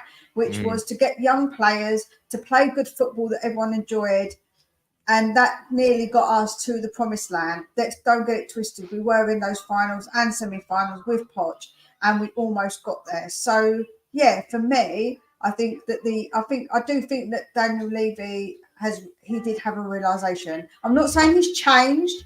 Before anyone jumps on my back and says I'm a Daniel Levy lover or whatever you want to call me, I'm just saying I truly do think that something clicked inside of his head, and he was like, "Damn, what am I doing here?" I really do think that. And I think that's basically had a domino effect. And the people that he's employing, it's sort of had this good domino effect, though, where he's employing all the right people, hopefully, fingers crossed, it all, obviously, with the new appointment that we've had of Lange. And obviously, we've got Potici still around. We've got Scott Munn. So hopefully that will mean that that's going to work and carry on being good. And then, with Ange as well, and Ange has affected the players. So it's sort of, it's all lined up. Now when you get your ducks in a row, and it feels like this time we've sort of have got all our ducks in a row, as long as Ange continues to get players and the players that he wants.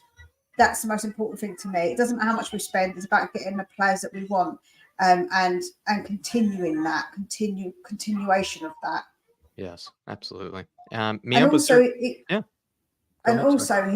I think not just that, he's also done it with the youth team as well. He's sort of like, they've set up the youth team differently. So the youth team are going to start playing the way that we like to play. And then when they come into training, there isn't such a big gap to bridge, because they won't be thinking, oh my God, what are they doing here? They train the same way that the main team train, the men's team. So then there's not that gap where before there was a massive gap and they weren't going to get a chance. Where with Ange, they know if they're good enough, they will get that opportunity, because Ange loves to promote youngsters as long as he believes they're good enough. So good point. Very good point. They were almost set up for failure, you could say, the academy players in the past, or like it would have been a long shot for them to be able to really kind of take those opportunities, because they barely even know the system that the first team is playing. And for a lot of cases too, there was a bit of ageism kind of going on as well, kind of with some of those younger players, because they're not proven, because they haven't played at that level yet. There wasn't that sort of trust that they could be able to, make that step up or that leap. And that also kind of led to, I think, that sort of disconnect and that sort of a divide. Very good point there. Very good point. Yeah, was there something that you wanted to discuss, Mia, before let you go this evening? We can discuss the takeover quickly. Go ahead. I'm a bit with you. I think that sometimes people think that having someone come in and take over leads to success automatically. That's going to happen. Where we've seen Everton, their owners are not poor. They're not poor owners at all, and they've messed it up royally. So you can give a bad example as well as good examples. Obviously, correct. Man City had a little leg up with the kind of little things that they did at the beginning. Chelsea, that worked, and they got money thrown at it. But let's see what happens now with Todd Boehly, who is a completely different type of character, the way he's going about stuff. So let's see if them chucking money at it works again. But I don't know if it will. I think things have changed slightly for Chelsea. I think the boat's been sort of rocked with them a little bit. So it doesn't always work. And we don't know what the future holds, Jack. We don't know if we get new owners, what they're going to be like. Now, I want what's best for the club. And if I don't know what's going to happen, I can't predict if I want new owners, right? Because owners that I want, I can't predict what they're going to do. So it's such a difficult question, because the unknown, is the unknown better than the known? Is it better the devil you know sometimes? It's hard to even think about grass is greener right now too, right? Because things are going so well. That's what I mean. But if they just give an investment, that might be different. If it's more of an investment than the complete takeover, I think that's probably slightly a different sort of scenario. But I'm not saying I want to keep Daniel Levy. But the fact is if things keep going in a good way, do you really want to upset the apple cart and get a Todd Boehly in? Like, you don't know if they're going to be a Todd Boehly, but they could well be like Man City's owners. So like, or Newcastle, who have done things very slowly and very smartly. So, that's the problem, isn't it? Like, none of us know. So it's a really hard thing. Although some people want Daniel Levy out no matter what, and I get it, and that's absolutely fine. Me, I'm a bit more reserved on that matter. I'm a bit more, I'm not sure about that. There's that worry too that the owner could come in and sort of change everything about how the football club operates, how they even see themselves as a club. And again, you would have to use Todd Boehly as an example. Like under Abramovich, like they were seen as kind of like trophies only, willing to do anything right to sort of get back on the right track, fire the manager, sell a player, whatever it took. They were willing to pay the price. Whereas Todd seems to be more in this funny like investment for the future, young players only, right? 25 and under only, like players and all those things. That's not what Chelsea used to be like. Chelsea used to be far more kind of incentivized by bringing in players for the here and now. They had a very chock full academy of brilliant players, but wasn't really the case. That, you know, the way that Todd Bowley's been operating is almost very different to how Chelsea used to be in the past. And that's what even Chelsea fans are getting used to. It's like, we seem to be a very different club to how we think, how we operate than we did before. And there's a chance, or pretty likely chance, that would happen too if whoever took over from Daniel Levy might just sort of look at how Spurs operated and think, that's not for me, I want to do things differently. And who's to say whether that would actually be good for us or whether that would actually be beneficial to us. Another thing, just quickly, Mia, is that whoever takes over Spurs, you would feel like they would have to be at least interested in all of the infrastructure that's already there for the NFL games, for the, you know, go-karts, for just, you know, the Beyonce concerts, etc. Like, I feel like you wouldn't take Spurs if you weren't at least somewhat interested in that thing. That'd be a bit silly of a purchase then if you didn't care about that at all. Yeah, no, of course. And I want just what James has said. Some people say money don't get you happiness. Those people are the ones without money. More money is always better than no money. I completely disagree. I think money doesn't mean you're going to spend it well, James, to be honest. Like, having more money doesn't mean you're going to be smarter with it. And also, money doesn't always bring you happiness. Look how many rich people have, unfortunately, done something to themselves because they no longer want to be in this world. I don't want to say the words obviously on YouTube because we'll get into troubles, but you know, that's the thing. And so money doesn't always bring that happiness. Like, it's not always, that doesn't always correlate. Just like having money, like Jack said, doesn't correlate with always spending well. There's people out there who have loads of money who buy the most ridiculous things and they don't buy well, and then they end up broke because they buy stupid stuff. So, you know, I think that for me, money doesn't always equate to the right decisions being made. You can have money and not make the correct decisions, absolutely. And okay, when you've got money, I get what your point is. You're not afraid of losses, say like cutting Diane and Reese loose. I do get that. I absolutely get that. But then again, that would be making a good decision with the money that you have, right? So it cuts both ways. I think it cuts both ways. It does go both ways, of course. I think money, like Taki says, there's more options in life, of course. But those options is the path that you take. So if you take the wrong path, you can have money and choose incorrect options, right? I think that you can. I think it just depends. I think that money is something that people always dream that they want loads of, and sometimes when you get to that point you want more and more. And is that what we're going to be like as a club, that we're just going to think, I want this amount of money and this amount of money spent? And no, I think that I think that the way someone like Brighton do it is actually a really sensible, good plan, in my opinion. Yeah, I'm with you there. That's just my opinion, and of course I'm not dismissing anyone else's. Right or wrong. I don't know if you can claim to be right or wrong. Everybody's individual with how they think. Unless, again, you know, you had something else on your mind, Mia. Give your channel a plug for me, please. I don't think there was anything else. I think, like I say, it's really difficult during the break, isn't it? What would you give this percentage, actually? What was it? Mile High Hotspur is joining us lastly. He said, what would you give that rumor? Like, if you were to give it a percentage? Oh, I would probably give it 20. I was about to say 25%. Yeah. I'd give it a quarter. Yeah, I'm gonna need to see more rumors of it. I really am, because we've been connected to them in the past, but I think that's just because, you know, it's just a pretty lazy connection. I just think that it's going to take a lot for Daniel Levy to let go of the club. I'm going to be honest. I really do. I do think it's going to take a heck of a lot because the way he's built it. So, and someone said dirty money. Yeah, like again, no money's clean. Trust me. All the richest people, they did get their money with clean hands. Trust me on that one. Especially in the billionaires' case. Yeah, that's for sure. That's exactly it. 100%. Spurs Between the Lines. What's coming up on this channel? Well, like I say, I do my daily videos of all the transfer rumours that are coming up. I like to get it normally out by about 8 o'clock UK time. So, yeah, I like to do them daily. I'm going to do a members call-in myself on Wednesday. That one went really well last week. I did actually have Tequila on, which was really good fun to speak to Tequila. So, yeah, if you want to become a member on either my YouTube or my Patreon, you can come and join me on that. And yeah, I'll be back to doing the previews of games once we have games to actually do. I've got no games to talk about at the moment, so Well, you're It's doing a just good job literally- making up for the Yeah, time. trying to You're make doing a up, great job. trying to think of content, and I'm definitely gonna start recording. I need to get some people into doing this Back Your Man one, because I think I'm really excited to do that, because I know that there's a lot of people with strong opinions on certain Remember that players. series?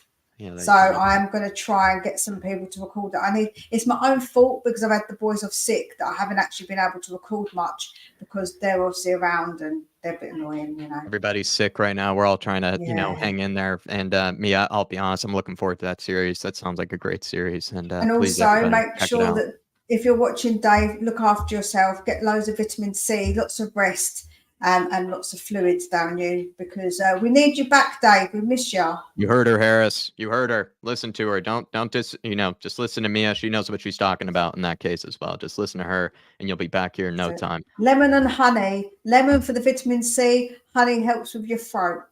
Nice. See, I'm a Mia, part-time doctor as well. What can I say? Yeah. Mia, I hope you have a good rest of your evening. Thanks for keeping me company. Great chat as always. Thanks a lot, Jack. I'll speak to you soon. See you soon. Bye, Mia. Everybody, show Mia some love. Spurs Between the Lines. Check out that channel. I must be honest, that is a great series. Back in your man. You get the Højbjerg lovers versus, Skip lovers. You get Hill Messi. There's so many players that have such sort of cult, fan bases, such strong opinions behind them. And I think that's just going to be a terrific series. So please check out that channel. But let's keep moving. We're going on to the one and only Queen Ellie. And we're going to see what she has to say this evening. Hi, Ellie. I can't hear you, Ellie. Maybe unmute you. That's there it it. is. I'm professional. Please. How are you this evening, Ellie? And what's going on? What's on your mind? I'm really well. What's on my mind? Quite a few things, actually. I was looking at the stadium vandalism and who was the culprit. They've arrested somebody, and I was thinking, how disgraceful of that person to go and damage our stadium. For whatever reason he had no right to do that.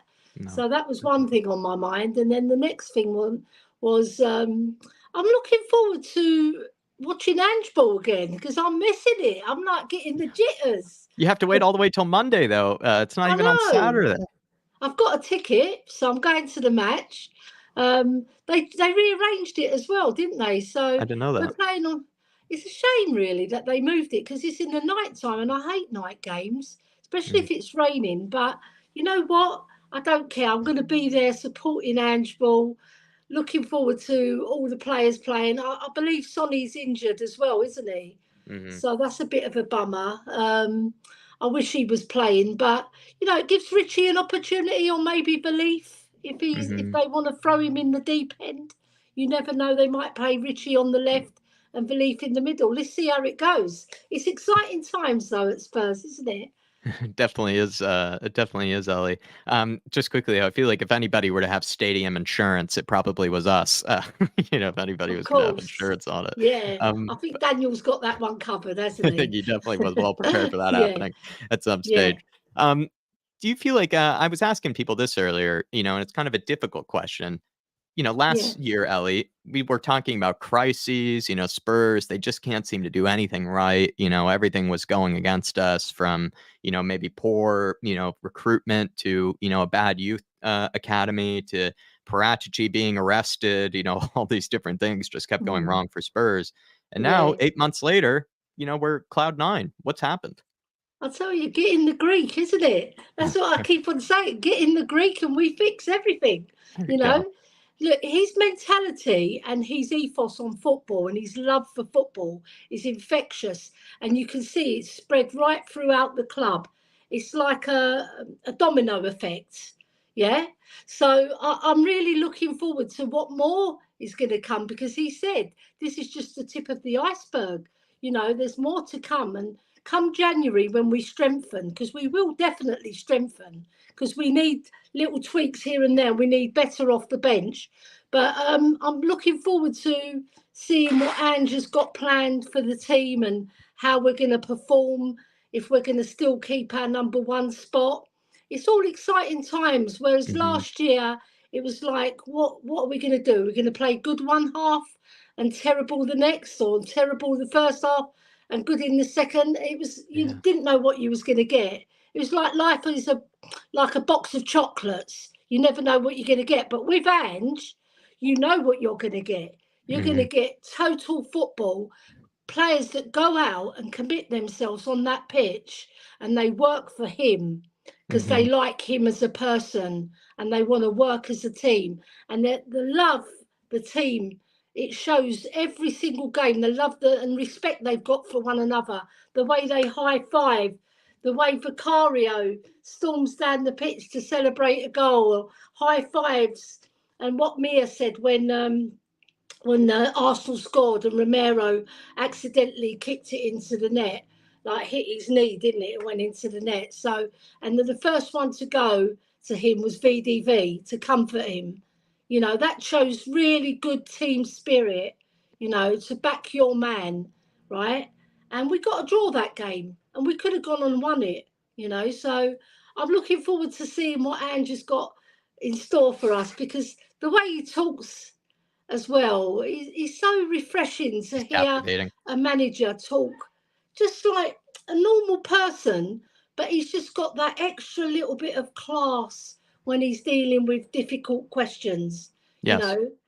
And he's proved a lot of people wrong. An awful lot of people, you know, they're chewing at the bit to see if he's going to slip up, don't they? They'd love him to slip up, but I can't see it myself. No, you can't. One of my favorite things quickly about Ange, Ellie, is that I do like the fact that in press conferences he speaks like a normal person compared to most managers. It feels like most managers are always like hiding in riddles and puzzles and metaphors and like all these things where they're saying one thing but they really mean another, and they have this sort of sometimes sarcastic sort of kind of tone to them and everything. It just always kind of is, I don't know, it's entertaining usually when managers kind of talk in that way, but it's usually hard to get what they really mean or really get anything from it. Whereas Ange speaks in sort of the same voice, you know, to the reporters that he would to you and I, right? And there's that sort of trust in that. And also he's not hiding something from us, or he's just being, in a way, just a normal person. And that's actually a bit of breath of fresh air, really. True. And that down-to-earthness resonates in the whole of our team, because they see him as just a normal guy. They can relate to him. He keeps his distance, like he says, because he's got to make hard decisions when it comes to that first 11 and who he's going to keep on the bench. He can't keep every single player happy, but what he can do, he can keep them on side.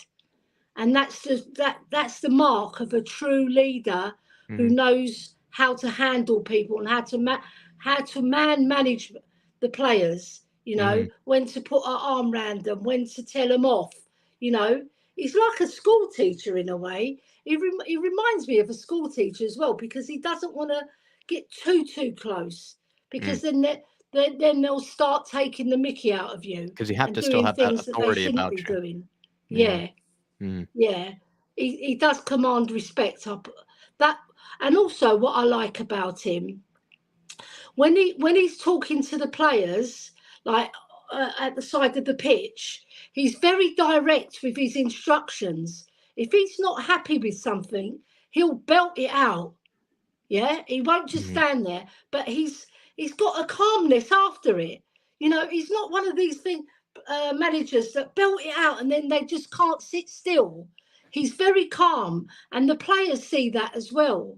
You know, so it really does help the team 100%. Absolutely. Ellie, how many Premier League snobs did he prove wrong? Because, you know, I brought up earlier that Ange, you know, a lot of people said you can't translate that sort of style of play from Celtic, you know, to the Premier League. It's a whole different beast. Plenty said you can't, you know, expect a guy who's won the J League to come over here to the Premier League and just start winning things. And even me, myself, you know, I gave him a big red X when we were looking at the managers that, you know, we were connected to and interested in. How many people has he proven wrong? And, you know, what do you make of the fact that so many times we sometimes say, oh, not Premier League proven? Did he kind of, you know, put some shame to that? He's proved loads and loads of people wrong. But if they listen to Paul, the Hotspur hippie, they would have realised they're in the mud, right? They're completely in the mud. Because everywhere he's gone, he's been a winner, all right? He played under Puskas as well when he was a young lad. right? So he had so many good mentors early doors, and he's producing that as an ad. He's 58 years old. You know, he's got nothing to lose. He's got everything to win and nothing to lose at this age. All right. So these people that said he couldn't do it, they're eating humble pie now, because I think he's going to continue in this vein. I don't think there's going to be any let up from Ange. And he wants to prove a lot, not just his critics, the people that were backing him, he wants to prove them right as well, that they backed him for the right reasons and they gave him the support. Like, I mean, give credit to Levy, like Mia said, you've got to give credit for bringing him in, because it was a big risk for him. But when he interviewed him, that risk went all away, because the way Ange speaks, you know, you just got to love him, you know, and he speaks honestly and from his heart. And he's a real football man. He's been in football all his life. He's not just come into it just now. He's been at Melbourne Victory. He's been in the J League. He's been to Scotland. Now he's hit the Premier League at 58 years old. And I just think he's got more to give. And he realises himself, inside himself, that he knows the type of players that can play his type of football as well. And he's brought in like James Maddison, Van der Ven. You know, he's resurrected Basuma and Sarr's careers, because they were in the doldrums under Conte. They were hardly got a game, right? So, and also he's picked up the other players as well. Like Sonny scored 6 goals. Richarlison, that's one he's got to work on, but I'm sure he'll get it right. And there's other little players, like he's brought in Johnson, Solomon. He's got Vicario, the goalkeeper, who's absolutely brilliant. I love him. I love his attitude. I love his athleticism.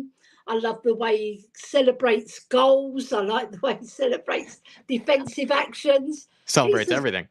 Yeah, he's so brilliant. And I just think Ange is going to hold this team. And if we do lose, it's not going to be the end of the world for our team. They'll pick themselves up, dust themselves down, just like Ange has done throughout his career, you know, and he gets the winning mentality installed in this team, you know, because we've not had that. We've always been the nearly man. We've always been the bridesmaid. Now, let's be the bride for a change. And let's let the football world take notice of Tottenham Hotspur, because we're back, baby. We're back. We are back, baby. Tell us what we need in January, Ellie, because there's debate about whether we need a striker, whether we don't need a striker. What do you think we need in January? Not necessarily a striker. I think we need another person like a Maddison, just in case he gets injured. Someone who can create, who doesn't mind sitting on the bench because he's a younger player, and somebody who's got that. He's got that, you know, that intelligence to come on and affect a game. You know, somebody who's quite young though, but he's got the tools. He just needs the chance and to create a career for himself at Spurs. And then I think we've got to look at the defence, because like we haven't got real good cover for Porro, even though Emerson did show. He's sort of fallen out of favour, and I think we need. I'm more worried about Ben Davies. I'm more worried about Ben Davies stepping in for Udogie than I am with Emerson stepping in for Porro. Yeah, I get that. I was going to come to that as well. Like Udogie, if he gets injured, then we've only got Davies or Sessegnon, who's not even quite fit yet, and he's always susceptible for an injury. So we do need cover for that. But I think concentrate more on defence, because I think at attacking, but I think one more midfielder who can create, because we've got Valif as well, and he showed a little bit of character when he came on, didn't he? Ange seems to like him. Remember when he was first signed, Ellie? Ange said something like he's not expecting him to even play like in the first 6 months, and yet here he is. I know. I'm really pleased about that, because he's obviously seen something in him that he feels like he stepped him up early. you know. And now Sonny's injured, he might even get on the bench or even start, you know, because he has been on the bench and he's come on, but I think he might even get a start because it's nice to have a big man in the middle, especially if, like, we'll probably change our game round a little bit and do some more crossing rather than just passing it inside. And I'm sure that he's going to give instruction if Elif is up front for us playing the number 9 role. Or even Richie and Valise at the same time, right? Richie and Valise would be pretty powerful, you know, 2 big guys up top, and that would be definitely a handful for defenders. Yes, maybe they'd be a bit clumsy, especially in Richie's case, but it would be a handful. True. And we're going to be missing Basuma because he's got the 1 match ban, hasn't he? So probably either Højbjerg or Skip will come in, all right? And Do you trust Lo Celso? You know, and Lo Celso, yeah. But I just don't think he's in favour because he always brings on Højbjerg. So it seems that he's going to favour Højbjerg, I think. I agree. Because he's a more defensive player. And then you've got Sarr, and Sarr is in between, isn't he? He's in between defensive and attacking. He's like a box-to-box, and he's got the legs. Whereas Maddison, he'll pick up the ball from the middle, take it forward, or just pick it up from a pass, and he's around the 18-yard box, you know. So whoever he plays, they won't let him down. Be it Skip, be it Højbjerg, they will not let this manager down because they love him. You can tell the love on the pitch is like 100%, you know. And I want to see a really good performance against Fulham as well, because we haven't really played to our potential in the last few games. I think Arsenal in the second half, we played very well, but, you know, we can pick up our performance, you know, overall, you know, and play even better than we have been playing. Do you feel like going up against Fulham, though, they caused us problems defensively, or not, you know, them going forward, but we struggled against their defense last time out, Ellie. So, I mean, are you a little bit worried about low blocks? You know, does that seem to be a problem for Spurs, or do you think, you know, still need more evidence? No, I'm not really worried about it because we got the players to move these low block teams around. Look, Maddison, he's so skillful and his movement is excellent. Sarr getting forward, bombing forward, you know. Højbjerg a hold if he's playing, Skip a hold if he's playing. And then you've got players like Udogie who bomb down, Porro, Kulu. They've got so much to worry about us. We can beat that low block, I'm sure. It's not going to be easy as a team that attack us, but we can get round it. You know, we've got intelligent footballers in our side. Look at Udogie. The first 8 games, he's performed out of his skin, you know, and he's been pressing so well. You know, a lot of people don't notice this, but his pressing is probably the best in the team. Really? You know, yeah, I would say so, right? Him and Van der Ven, they're fantastic, but Van der Ven, his recovery is brilliant, but going forward, he's quite good as well. I saw him, I think it was in our last game. He beat 2 players and then just passed it calmly. You know, he's got that in his locker as well. So, and Romero's very good at bringing the ball out. He's slower than Van der Ven in terms of where he's going to pick a pass. He's very thoughtful. Bit like Højbjerg as well. He's a bit like that. He's very thoughtful before he passes it. He doesn't just pass. Whereas Romero is very anti-sideways. Play it quicker. He has to. I think Romero is just very anti-sideways sometimes, Ellie. Like, I think he just doesn't like the idea of just shifting it from side to side. He seems to, when he has time on the ball, he's willing just to sit there and wait for something to open up. And he's really good at sometimes just firing in those sort of passes that break the midfield lines, you know, on the floor. That's what I'm also sometimes impressed about Romero. Some of the passes he can play that can get a move going. He does it without needing to even hit it into the air. He can sometimes just zip it on the floor to somebody into their feet in a way that's, I think, pretty, you know, atypical of most center backs. Most center backs seem to be quite happy sometimes with shifting it sideways back and forth. I know Ben Davies and Eric Dyer were very keen on that. They seem to love doing that. And in comparison to Romero, I would say that's what I do enjoy about him. He's much more willing to take a risk, much more willing to sort of get a move going almost on his own. And that's what center backs need to do. They need to also be able to be creative. They need to be able to start moves from deeper areas, because it can't just be Madison or Basuma every single time. It needs to also be them. And we've got players who are moving about a lot more. They're more keen to get the ball from the defenders, and they're creating spaces. And Kulu, a lot of people don't like Kulu because they think, he'll pass it to Porro, or he'll just make a simple pass. But he's the best at holding the ball up for us. He's fantastic. He hardly ever loses it. I just love the player. I think he's such an intelligent player. The only thing I would say to criticise him, he's got to get more crosses across. If he's cutting back because he doesn't want to go on his right foot, just get the ball across Kulu. Because when he was doing that last year, especially against Man City, when he pinned 2 beautiful balls to Harry Kane, and I want to see him get in the box more as well to score goals, not just cutting in. Make that run. As soon as we've got the ball, and if it's not going to come to him and it's going to come through the middle because Romero's paid that pass, get in there to make yourself score, Yeah. Because then you'll get more goals, because he's got 2 this season, so it's not bad. But, we want a little bit more from Kulu because we know he's capable.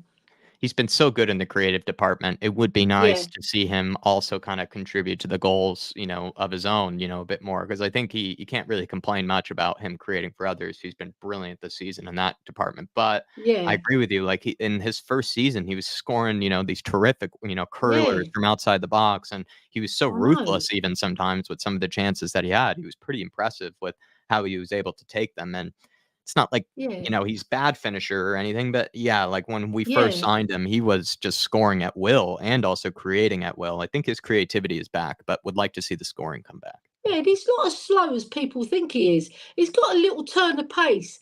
The thing is with him, he's got a little spout of pace, and then he'll slow up because he wants to see what's on, With some players, some wingers, what they'll do, they'll just bomb down there, head down, and they won't look up. Whereas Kulu, he looks up to see what's on.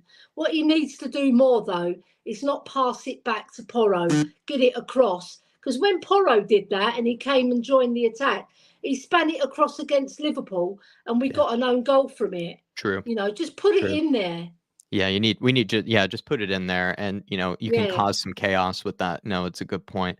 I also would say, though, despite him missing that pace, Ellie, what he does have that almost very few other wingers, seem to have, is he can actually play with his back to goal compared to most wingers. Like, he can actually play with 2 or 3 defenders, pulling him, pulling his shirt, dragging him to the ground, and he does so well with that. Whereas, like, even a guy like Udogie, for like Man City, like, if he's not going to be able to play with his back to goal. He just can't. No. Most wingers cannot. They usually don't have the strength, or they don't even usually receive the ball in those type of ways that they even know how to do with it from there. Whereas Kulu is so good at spinning his man or just holding the ball up for us in those ways. I think while he misses that pace, he makes up for it a lot of times with that strength. But what I'll say to his critics as well, what I'll say is that when he's got his back to the goal, right, and he's got 3 players on him, that's 3 players out of their team that are marking Kulu. Right. So that allows our team to break forward and creates a lot of space for the other attackers to exploit, because that's how good they think Kulu is. They'll put 3 players on him because they know if he turns, he'll put in a good pass, and you can't shove him off the ball either. And he'll create havoc because he creates space. That's what some people, when they criticise Kulu, they don't take that into consideration, and it annoys me sometimes because I used to play not as a winger, but I was a central attacking midfielder. And the way people used to mark me, and I used to play to back to goal as well, and like, because there's 3 players on me, right? And I could slip it through, and Someone's those 3 open. players are lost. They can't get back because they're concentrating on me. And you've taken them out of the game. Takes them out of the game. And we've had a lot of success when Kulu's been back to goal as well. So take that into consideration, all you Kulu haters. Tactical lesson from Ellie there. Ellie, unless you had something else you wanted to chat about, what channels are you coming up on, Right, this week? so I've just been on Talk and Ball with Colin. It's an up-and-coming channel. Nice Talk one. and Ball. We did a whole section today on Keeper West Ham, which is a really good section. People are getting very popular. And then on tomorrow, I'm on Saba's Football Heritage with Nice. my girl Kate. So that's at 10 o'clock tomorrow morning. So that'll be cool. Me and Sava are like chalk and cheese. Which is funny. I rib him and he ribs me, and then I rib him, and then I'll put a Højbjerg joke in. I sent him the other day, I sent him a whole list of what Højbjerg's good at. And he goes, he's still poo. So You gave him some good reading. I'm never going to change his mind, but it doesn't matter. All right. So as long as I know he's good. One day you will. One day you will, Ellie. One day you will. I doubt it because he sticks to his guns, old Sava. And then on Tuesday, tomorrow as well, I'm on Kate's show, Just a Girl Who Loves Spurs. What a great show. And she's got a new show that's just started last week or the week before with her husband, Jimmy. Yes. That's called Wedded Bliss, which is absolutely fabulous. So my show tomorrow with Kate on Just a Girl Who Loves Spurs, and whoever else I feel like going on. Obviously, Irish Hotspur is my family. You are my Ange Postecoglou go-to, right? And I love all the channels. Obviously, the Free Spurs boys as well. Coov and the Kang. Got to give them a mention. My boy Jacob on United Spurs of America, and then you've got Leo Coys and Parker Coys on Mile High Hotspur. They're all good lads. All the American boys. They're getting better and better, and obviously you're an American, so stay strong. They're getting, especially Jacob, because he's taken off, hasn't he? So what a personality! What a personality he is! Absolutely. And then last but not least, I had to save Hotspur hippie Paul. I absolutely adore him. Him and Kate are my buds, and I have lots of chats with him. He's such a good guy, and he's so funny, right? And he's full of wisdom, and I just like the way he talks. His shows are always entertaining, so brilliant. So I had to big up my Paul Beatty. Come on, nice one, Ellie. Thanks for keeping me company this evening, Ellie. Great That's chat all as right. always. It's my pleasure. I hope you have a good rest of your evening. As what's Theo up to? Yeah, Theo, he's not very happy with his team QPR, so to maybe avoid that at the dinner. Avoid that at the dinner table, maybe. Yeah, that discussion. They've been doing a Conte at QPR. No, definitely not. Get him away. But Ellie, really great chat as always. Appreciate you. And David, last chat to David. David Harris, you are my spa.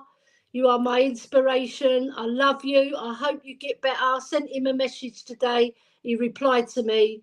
Have a bit of what's it called? Lime with honey rather than lemon and honey. Oh, you're disagreeing with Mia. Mia said lemon. Yeah, no, lime with honey, because lime is alkaline and it's not acidic, so it's a lot better than lemon.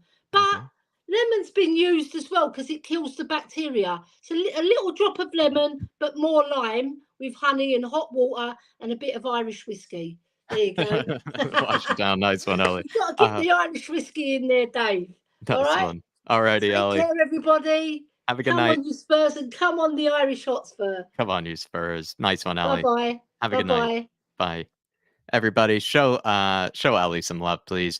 She mentioned so many brilliant channels that, of course, come on here all the time that we are also very close to, and she did a great plug for so many great people out there around this community. So whatever you heard, she's going to be around the community. She's going to be popping up on all types of channels. So please just follow the one and only Queen Ellie along. We're going to keep this show moving, though. This time we have 2 more guests. If anybody else wants to come on, feel free to do so. But we do have 2 guests left. We have the one and only Welsh Gal. Looking forward to having a good chat with her. And then Sean Maddox. And about to ask those 2 maybe first what their thoughts are, on maybe the lemon versus lime for Dave Harris, because we need him back as soon as possible. But everybody, let's welcome back Welsh Gal. Looking forward to this. Hey, Welsh Gal. Hello, Jack. How are you, sir? Feels good to be back. You know, I wish we were just sitting back in the pub like we were last time we saw each other. That would be a bit more comfortable. But that was a good day, and we're going to do it again next year if you come over. yes, please. Yes, please. Non-football related. What would you say Yes. to Ellie's, ailment for Dave? Is that right, or are you more of a lemon? You know, what would you recommend for Dave? Yeah, well, I think I'm more. I think I'm more lemon. Mm-hmm. Yeah. You know, honey and lemon and things like that. It's, traditional. Yeah, but I love everybody's recipes and concoctions to get Dave back on his feet. So that's great. We do need some suggestions. Yeah. He needs whatever So he can get. before we start, I want to just add, and the many, many, many people obviously that have sent Dave good wishes, and I've messaged him myself. But yeah, big up, Dave. Back on your feet. All the best to you. Looking forward to having you back. Back in no time, hopefully. Indeed. Where would you like to start, Welsh Gal? We've discussed what we needed in January. You know, there's a takeover bid potentially happening, probably not happening. What have you found interest in today? Well, I don't know, because I wanted to echo, a few things that were said. Go ahead. By previous guests. So, definitely big up Brad, the music man, Mia, Queen Ellie. There is only one. Just a few things about. Well, first of all, I think I want to start with the you've been asking everybody about the snobbery of yes. Big Ange. Yes, and not Premier League proven is the cliche always. And that was the thing. Now I can't claim, because I will again have to do a shout out, just like everyone else has, to Paul the Hotspur hippie, because he literally was very early in flying the flag for Ange. Indeed. And flying it strong, you know what I mean? He just amazing. But I didn't really know honestly anything about Ange until he came to Celtic. But because Celtic is, as you know, I have a few other teams that I follow, favorites. Yeah. And Celtic was one of them. So you already were well aware, or at least somewhat maybe more aware than others, of this magical Ange that was, above in Scotland. Yeah. Well, you just think whatever. I'm not one for stats. I can't bring up stats and things like that. I'm not like that. But he came in. It takes me back now, for anybody else that remembers, the great Martin O'Neill from, those days, back in the 2000s and things. And Martin O'Neill came in, and Rangers have gone on a big run and all this kind of stuff. And they just came in, and they had so many great players, obviously, Chris Sutton, the great Henrik Larsson, right. Amongst many.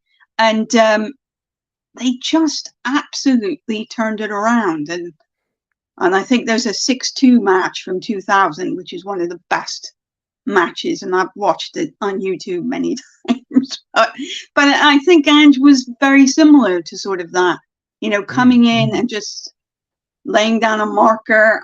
I think he's one of these people. Obviously, he has a lot of experience. He's not a young kid. He's 58 years old. He's basically the same age as me, and he came in, and I just think he knew exactly what he wanted to do. He had a plan. This is how we're going to set up. This is what we're going to do. And I think when managers come in with that, I think it's just so beneficial, because then the players buy into the vision. But I think, with people like Conte and all that, whatever, people have their thoughts about Conte, but I think he wanted to play a lot of square pegs and round holes, as far as I was concerned.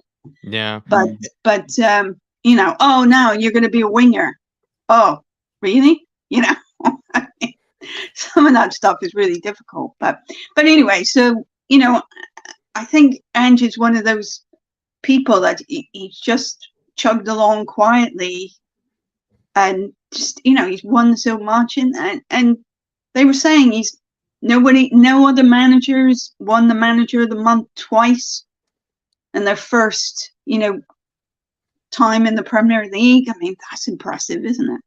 Yeah, it is impressive. And I think he's, in a way, I feel like the Premier League is, the reputation it has as the hardest league in the world and the most competitive league in the world is correct. But I did see you kind of in the back end sort of nodding your head when Mia brought up like Arsene Wenger, right, came from the J-League. And, no, she was so right about that, because you just think some of these people are like, oh, where did these people come from? And then, look what happened. Not that I wish to, give any really positive comments against, Gunnar scum managers, but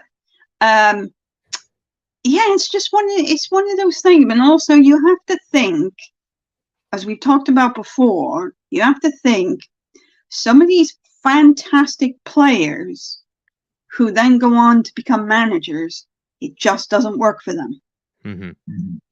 Stevie G, obviously, Fat Frank. Indeed. Another one, and you just sort of think some of these players that have, made the transition doesn't work. And some of the footballers that have maybe not had a huge career. I mean, there are some. There are some. There are some. Think about the game differently. Welsh Gal. Maybe in the case of Frank Lampard, Stevie G's of the world, it comes easy to them. It comes so easy to them. They know what decisions to make in the split, seconds. They know how to take it past their man in whatever scenario there is. Whereas other managers who didn't have that type of skill and ability, they have to think about, okay, what should my player do when he runs into this situation? How do I best, make it easier on them instead of them just producing some bit of magic? Like that was and also Thierry Henry. There's even that video of him, like I think he was like an MLS manager at the time, and he was just like screaming at his players. Yeah, like, he was at ball better. he was at Montreal or something, wasn't he? And it didn't go well because he was clearly a guy that the game just came easy to him. And I think I think that's the thing. Sometimes it's not the same thing.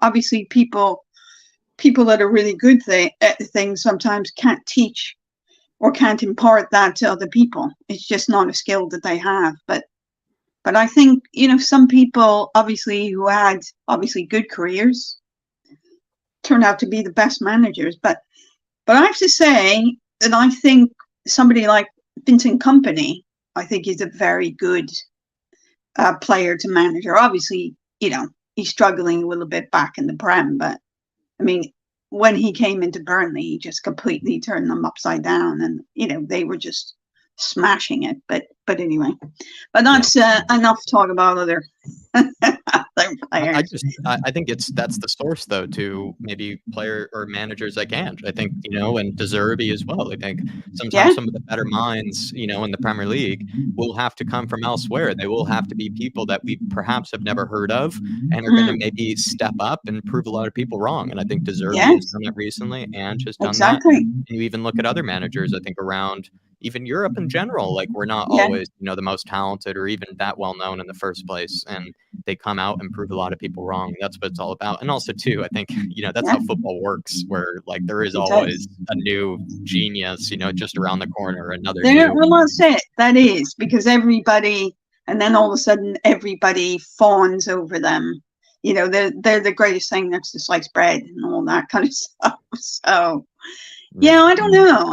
It's just one of those things. But I mean, it's so damn exciting, Ange coming in and the total different way of playing, the total mentality, the team camaraderie and all that. I think I can't remember, it was Ellie that said, in recent times, there was a lot of finger pointing, and there was a lot of, it wasn't me, it was you should have been there, a lot of that kind of stuff, stories of potentially dressing room arguments and even maybe punch-ups or something, which has never been confirmed. But you can see now they all get on so well.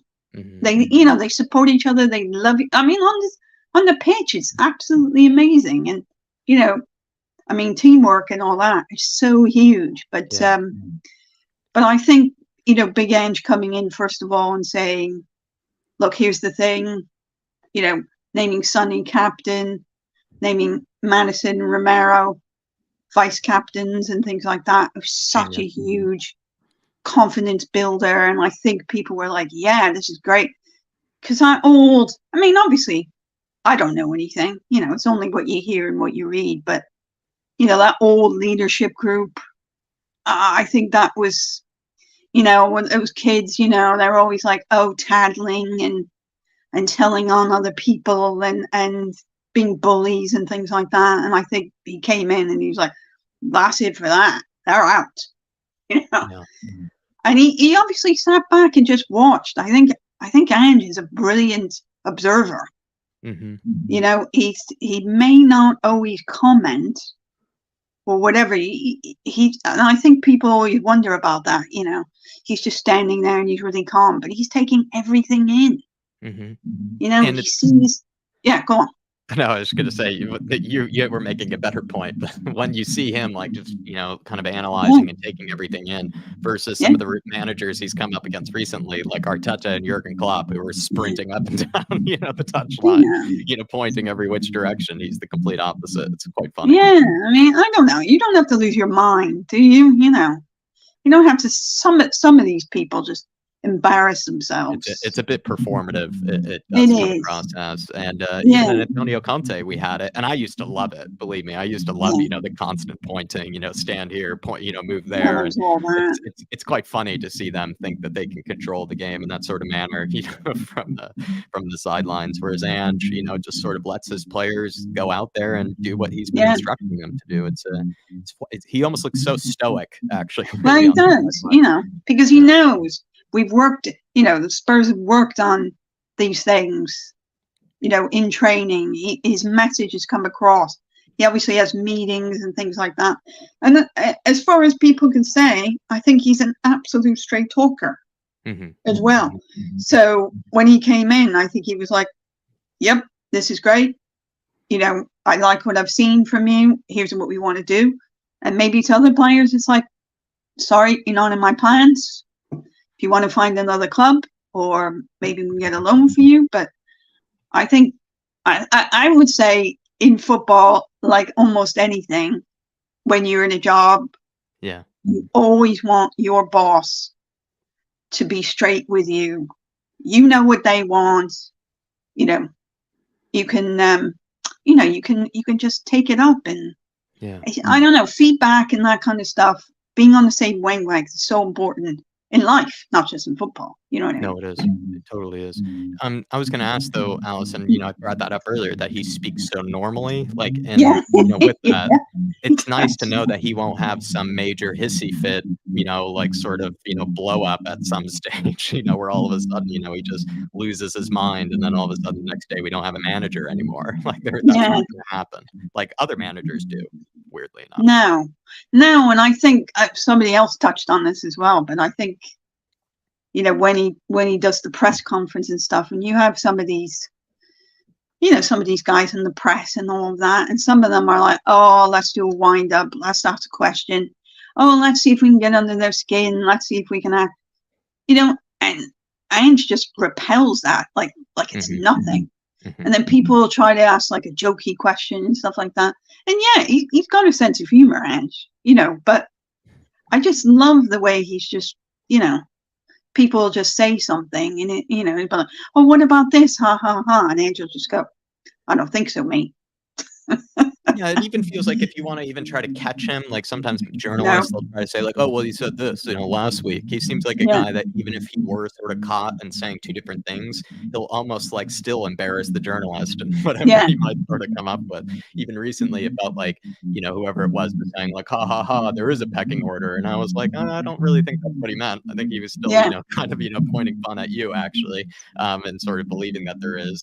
I don't know. He's just a funny one with how he can even handle those sort of like, I got you moments when in fact, he's like, no, you didn't. No, he's great. I mean, because he'll be like, don't, you know, he's very straightforward, and he doesn't, you know, he's like, this is exactly what I'm saying and things like that. And they're like, oh, what about this? What about that? And he's like, I've told you what I needed to say. Next, you know. I mean, even the Henry Winkler Fonz thing was great because it just was a really feel good moment. You know, when Henry Winkler did a little video like, "Hello, Big Ange." It was just great. What have you? And then, you know, those of us who are old enough to remember the Fonz stuff, he was cool. You know. Yeah. And what did you make of the fact that maybe just last year, and I don't think there's an easy answer to this one, Welsh Gal, but last year, Dave and I were talking about Spurs are in a crisis, and, you know, we have everything is going wrong. Now, 8 months later, it feels like everything is going right. What's happened? I don't know. I mean, it's one of those things. Is it something I mean, yeah. I mean, you know, we don't want to make it like, you know, Ange is excellent, but you know, he's not the Messiah. You know what I mean? But I don't know. I think there was something that had to give because obviously we suffered as Spurs fan, long suffering Spurs fans, just watching that dross, and it was just so painful to watch it. And then, you know, them coming out, just sitting back, and you know, and then going down 1-0 and all that, and then going in for, you know, coming out in the second half where they obviously got some kind of, you know, huge dressing down by whatever, Conte or whatever. And it just was, it was just so poor. And I think you said, or whoever said earlier, but, you know, was it the fact that there was talent? There's always going to be talent because these people are professional footballers and they sign contracts and they get paid lots of money.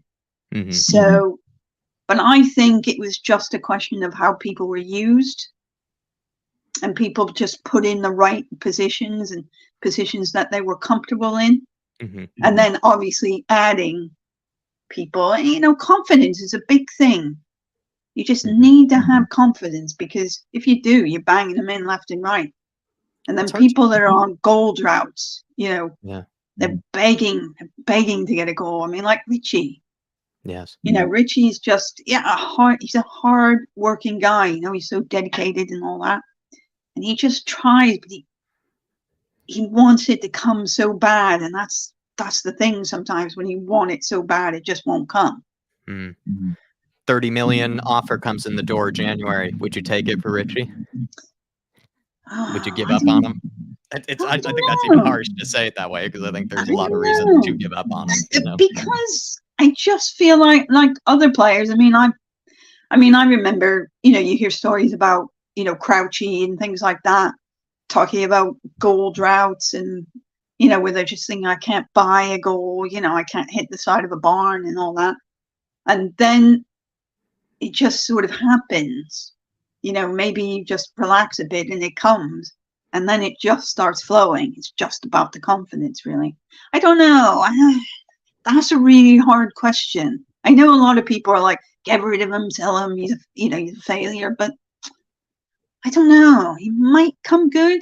I don't know. I'm going to sit on the fence on that one. Yeah, I with Richie, you know me, like I try to back him as much as I can, but I'm starting to run out of excuses. No, it's hard, especially material. Especially when he's missing, you know, sitters and things like that. And you just think, oh my Lord, you know, and commentators on the radio, because of course I don't have a telly and I don't watch the matches, so I only watch the highlights later. But, you know, commentators on the radio are like, oh ecstatic my God, he only needed to side foot it, you know.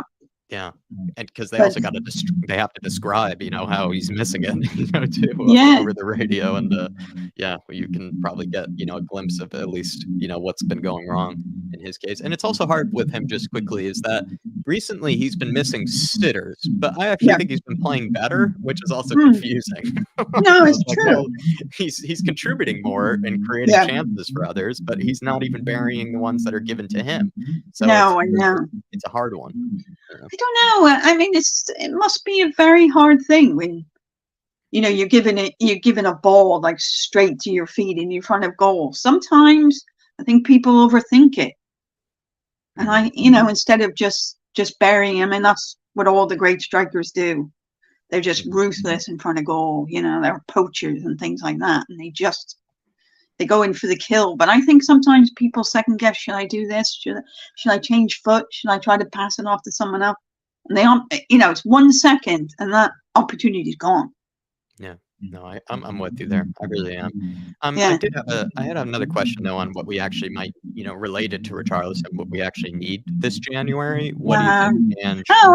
And I'm no good at these kinds of things. So, I don't know. I mean, obviously people are talking about, going off to AFCON and injuries and all that, but I don't know. I mean, I'm going to say I'd like to see Brian Hill,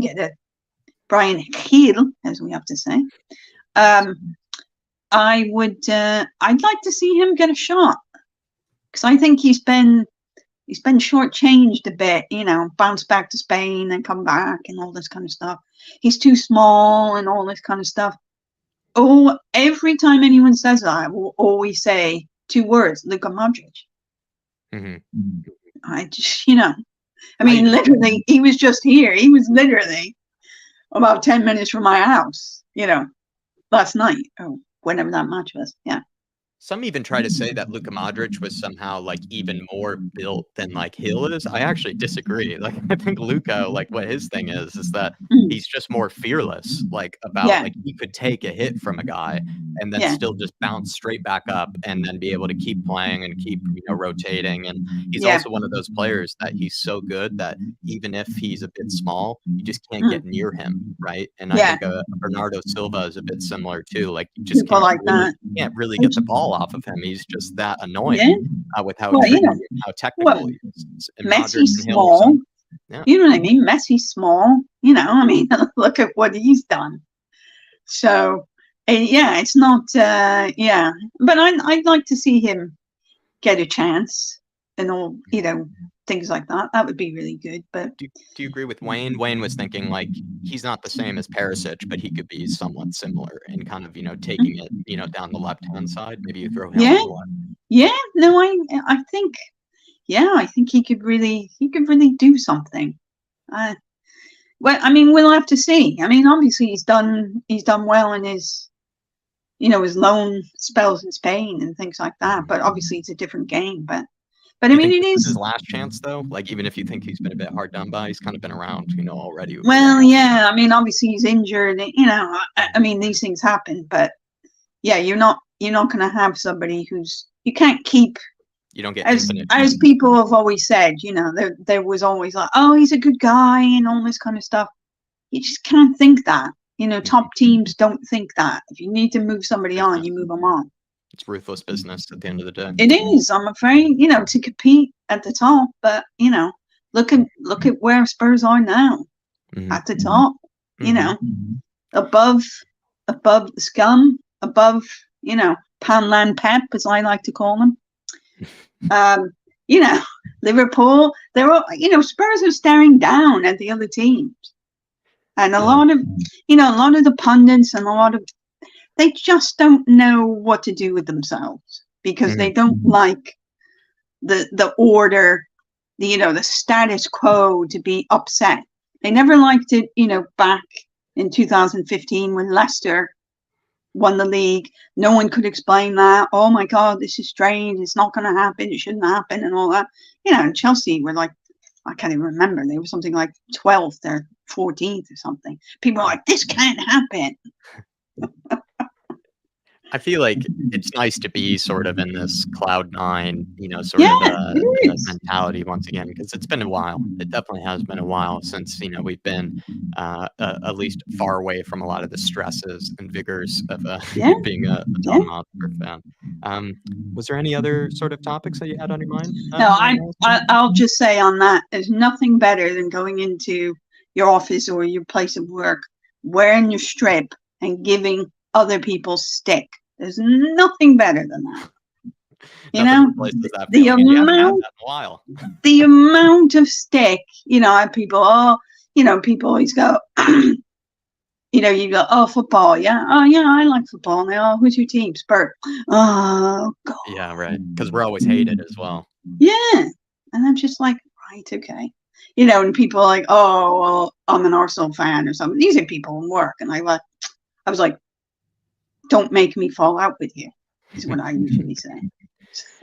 It's a good time to be the most hated team in London. That's for sure. Come on, yeah, yeah, come on. You know, as you know, Paul Lalsperpi says, all aboard the big Ange train, destination glory, and that is true, isn't it?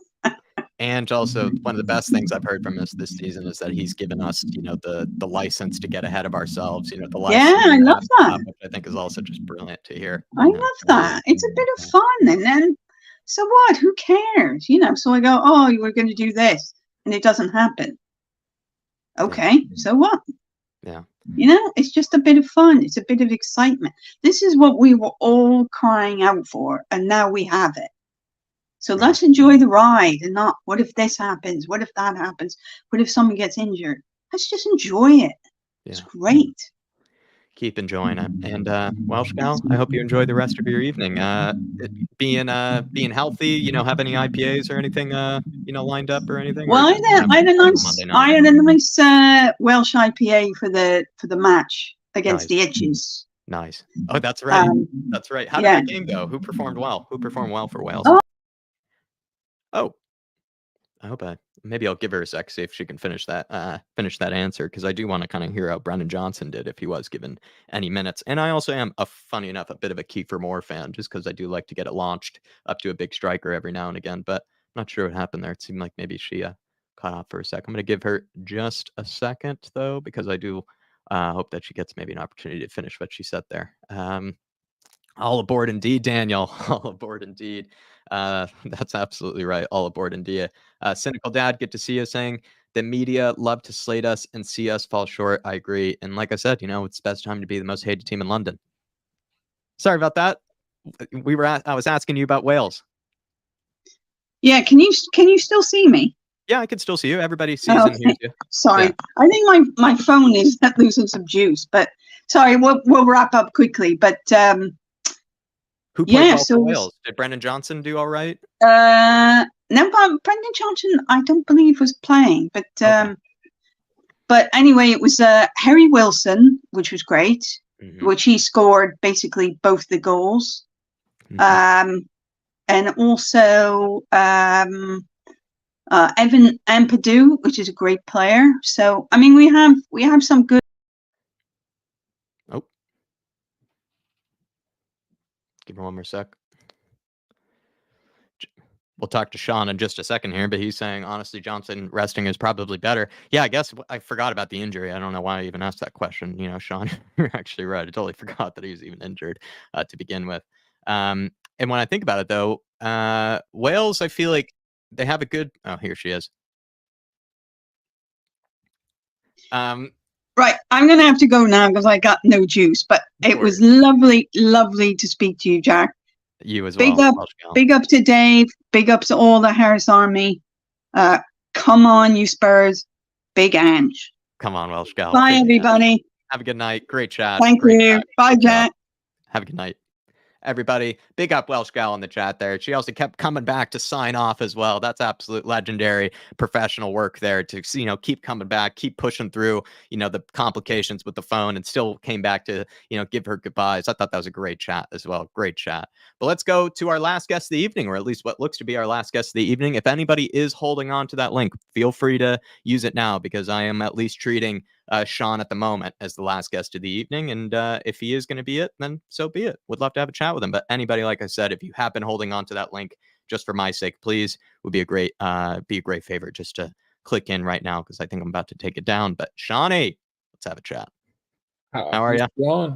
I'm doing well. I'm just enjoying looking at the table. I mean, Arsenal being right behind us, level on points, is not as ideal. It would have been great had they drawn that game, and both them and City were lower. Again, I feel like we always tend to take more points off of City, so I almost would have preferred City winning that game. Yeah. I mean, I was. City's an easy 6 points for us every season. Do you think it will be though under Ange now that we're not playing counterattacking football anymore? I think that we could still get at City. I mean, I think City is a little bit less dangerous without De Bruyne. So on any given, and somehow like we're just living rent free in Pep's head. There's something that happens when Pep shows up. He can't handle. He's nervous. Yeah, he just doesn't. He makes all. Yeah, he starts making weird decisions with formations. I actually agree with that. He does seem to just he loses his pepness. The moment that he There's something comes. that happens when he plays us. He cannot seem to get it fully right most games. He's won the Champions League, but what he looks forward to most is actually finally beating Tottenham Hotspur, away from home. But we won't give him that satisfaction, hopefully. Speaking of which, though, when it comes to Ange and like how he can come up against some of the best in the Premier League, what have you made of kind of the cliche always, right? Of he's not Premier League proven. You can't replicate what you did at Celtic in the Premier League. I mean, he's beaten a bunch of the top 6 already. I again, it's hard to make an argument that a guy who pulls points off of Arsenal, Liverpool, United, and is still undefeated is defective because he hasn't done it in the Prem previously. Mm-hmm. Mm-hmm. I mean, you got to start somewhere. Do you kind of feel like, I don't know, why does that always will we ever learn our lesson when it comes to that, Sean? Because that's what I find funny is every single time you tune into a conversation, when it comes to a player, when it comes to a manager, it's always that cliche that will get tossed in at some stage. Like they could be even 18 years old, and they'll still say, oh, not Premier League proven or something like that. And it just feels like, I don't know, like there's only so much cadence or there's only so much attention you can really give that, because there's some of the best players or some of the best managers ever to grace the Premier League never even came through the Premier League. I mean, before this season, Udogie wasn't Premier League proven. He's the best. Now all of a sudden he's one in of the the best league left right in the now. league. So Yeah. again, I think a lot of times you see it if they're good enough to play, they're old enough to play. Again, if they're good enough to play in this, we don't care where they played before. Again, quality is quality. There's a reason that Sanchez is still letting that Galatasaray down because he wasn't good enough to play at that level. Mm-hmm. Although he did somehow also get an assist in that game. Miraculously, he's going forward. I think that's what it is. Yeah, but he definitely was at fault for 1 to 1.5 goals. And again, I think a lot of it comes down to again, we played Sanchez for way too many games in the Prem. That didn't mean that he was any better at playing in the Prem. Again, I think there's just a level of quality that exists or doesn't exist. And again, people will talk about, oh, well, Udogie was primarily playing as a wing back. He can't play left back. And it was like, no, if you have quality players, they can play anywhere on the pitch to some degree, reasonably effective. Or also even too, Sean, right? Like it felt like in the case of Sanchez and also specifically Dyer, it was kind of like we just kept making excuses, thinking like, well, they're technically, the best we got, like sort of thing, or that's what we know, right? These are the guys that we know are capable or something. And it was like, well, I mean, we know that they're pretty terrible, and it seems like they can't perform at a consistent enough level. Why not just give somebody who's not proven a try and see if they will be better? And this is the case with Van de Ven. This has been the case with Romero. This has been the case, hopefully, maybe with an Ash Phillips might show how much better he is actually than an Eric Dyer or others or Sanchez. And you brought up a good point with Sanchez too, that it's like we just continue to sort of make excuses for guys like that. And it's like, has anyone like really genuinely watched like his, last few years at Spurs? He's never shown to really be challenged, like really good enough to be challenging at a high Premier League level for what we consider ourselves to be. And you have to then just cut ties with the guys that just really have shown not to be good enough. And, it seems like we're finally doing that here. Yeah, no, again, I think this is a good transition in toward potentially what we need in January. And again, I think part of it is I'm a bit conflicted. Again, I do think we need to add a little bit more depth to the squad, but I have some concerns about going out and buying too many players. I agree. Because we're not we still really haven't gotten any of those youth players minutes this season. And again, if we keep buying more for the future, then what about those youth academy players? I agree. And putting them further behind the pecking order. So I think we need to look at a bit of a balance in terms of that. Again, if we ship Dyer out, we need a center back. I think we just already to need make one up the already. Number. Well, really, I mean, Dyer's not good enough, so we need one. But if we ship him out to Roma, we need one just to make up the numbers in the Correct. squad. Correct. Because at that point, you have Phillips and Dorrington as the only center backs left. And again, based on how quickly players are picking up injuries this season, one backup per spot is not enough. No, I'm with you there. You kind of said to me too, or at least I saw you in the chat kind of agreeing with me that it's more about kind of the drop off in case like there's an injury or suspension. Yes, maybe your backup might not be nearly as good as your starting player, but you can't have it where like the drop off between what they're being asked to do in that position is so severe, where it's like with Udogie, what he's able to do in that left back position, carrying the ball up the pitch, playing that sort of inverted role, being also really defensively solid. All those things I'm not seeing from Ben Davies at the moment. And so that's what worries me, is that Ben Davies is not even going to, from what I can tell, even be defensively solid, because he seems to continue to get beat over the top, gets beat on the one-on-ones in possession. He's very sideways sort of focused, doesn't like to carry the ball that far forward before just giving it to somebody else. All these things we would never ascribe to like a Destiny Udogie. And in comparison, maybe like an Emerson Royale, yes, I don't think he's nearly as good as Pedro Porro, but he is going to be able to do some of the things that Pedro Porro does in that inverted right wing back sort of, or right back position. He's good at keeping possession. He is good at, being able to handle some of those counterattacks and defensive moments. And he can actually provide at least maybe some bit more kind of, creativity than what a Ben Davies would, I think, in the position. And so it's an interesting one. It's more what I'm worried about in order to really maintain this push at the top is in case any suspension or injury happens, it's just what player fills in. And if that player fills in is way too big of a drop off from the player that we're missing, that's where my worry lies. And I don't see that as much with the forward line. Like if we're missing, a left winger, we kind of have another left winger almost equally as good or, nearly as good to sort of fill in. And that's where I just feel like in the forward line right now, there's just already so many bodies up there too. We would have to sell some in order to bring more in. I just feel like it's in other areas of the pitch that we need upgrading, or at least need more players in, should I say. Yeah, no. And again, I think in this window, what I would look at is a center back who can also maybe play left back, or vice versa. Yes, someone who can kind of jointly fill those two. And again, you don't need a long-term solution here necessarily if you don't think if again the ideal player isn't on the market in terms of a youngster who's like 20 something.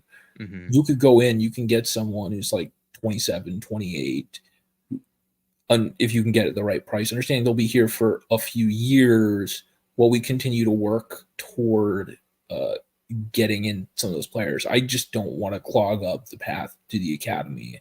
Because again, I don't feel like we've done a good job.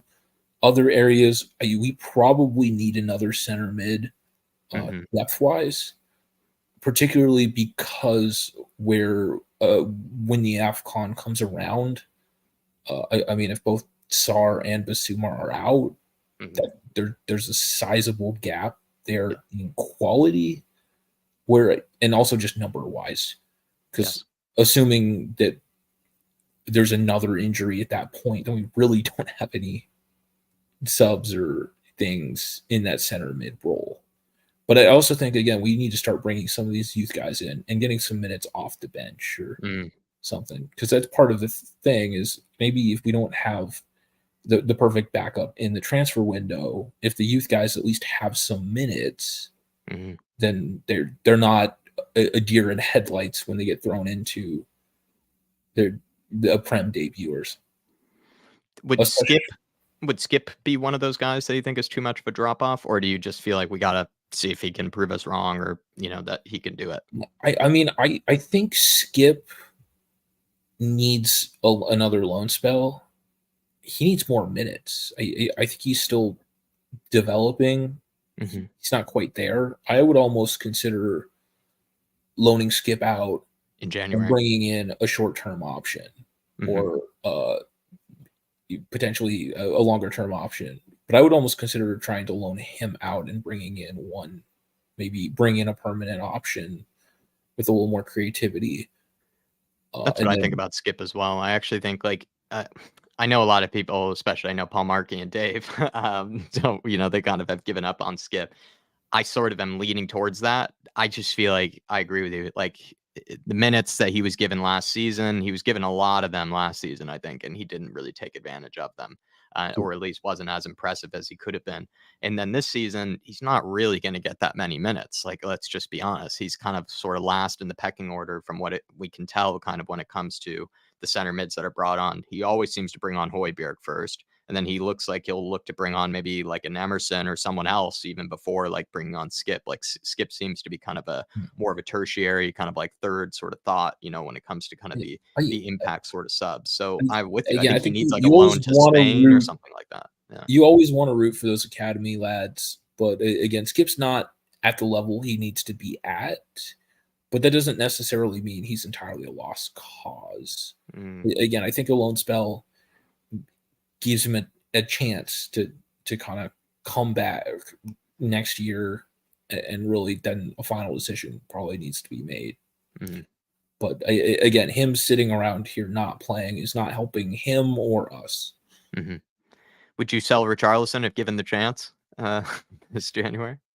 I don't know. I think we've actually seen the best performances out of him. So this year, Yeah, he's looked better than he has last season. I agree with a that. lot of times. Again, I don't think you give him unlimited minutes, but I don't necessarily, and again, I don't think we're going to get a good price for him in January. So I think just the squad depth, you hold on to him and give him a chance to fight and prove us wrong.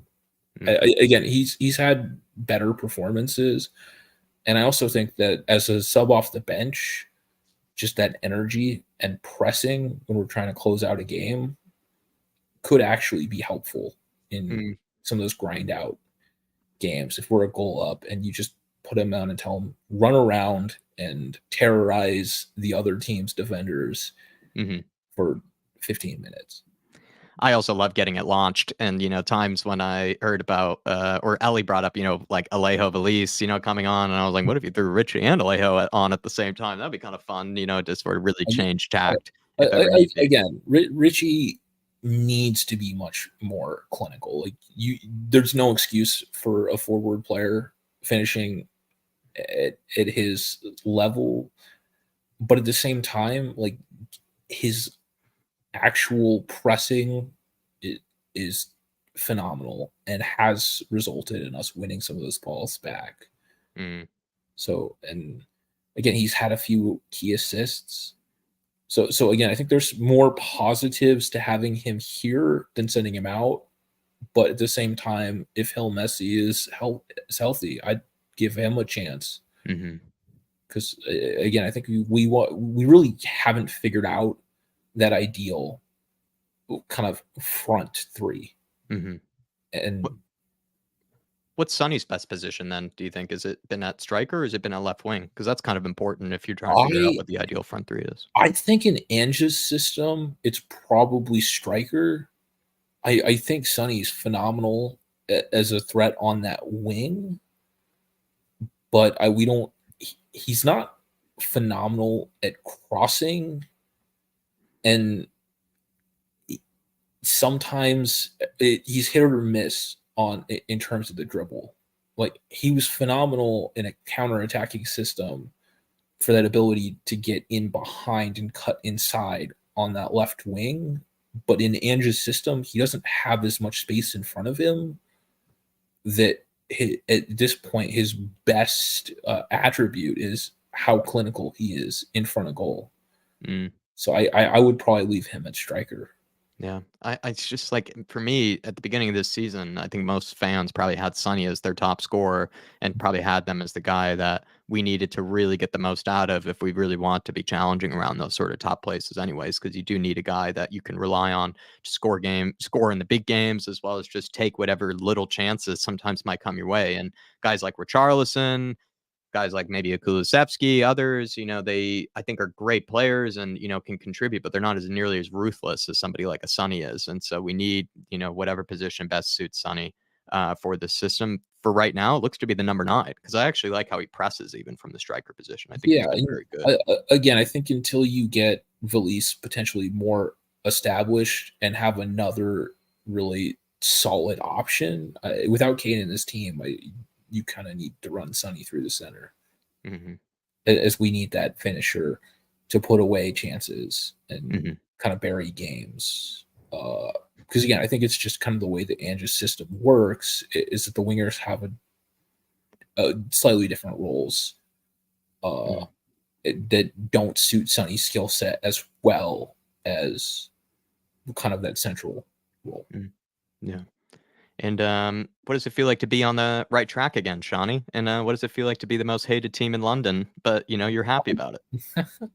I mean, I have been wearing the Spurs jersey out in public a lot. Much more often than last year. Much more often than last year. And every once in a while, you run into an Arsenal fan. But there are plenty of neutrals that seem fairly happy with or excited about Spurs. I had to wear it when I went to go see Russell Howard performing because he's a big Liverpool fan, and I saw him the week after that Liverpool game.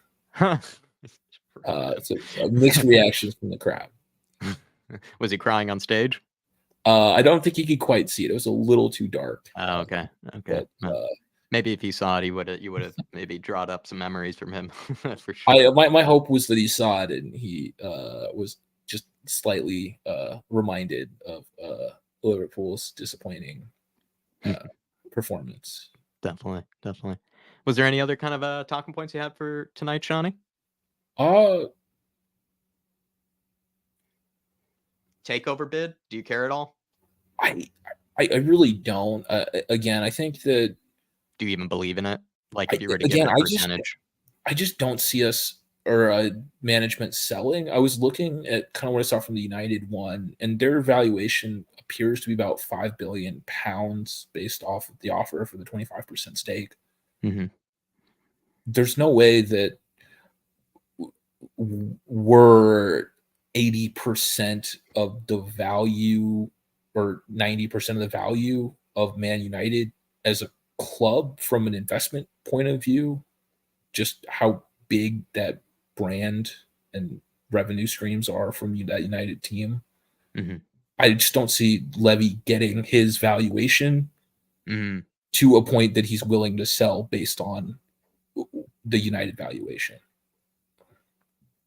You feel like, though, maybe Man United, right? They're a bit lost in time with the stadium, the training complex. Yeah, I think there's a lot that Man United needs to do, but I think essentially if Man United's valued at $5 billion, I think it's hard to argue that Spurs is valued at that 4 point something that Levy would like to sell for. I think that he values the club at. So I just don't see them striking a deal based on apparently the going rate of Premier clubs. So I think it's kind of a moot point. Unless, because again, we still don't have a naming rights deal. If he can't get that across the line, I don't see. That's a fair point, actually. I don't see the club sale going about that. It's again, I think there's probably a mismatch in Levy's valuation versus anyone who would be willing to buy the club.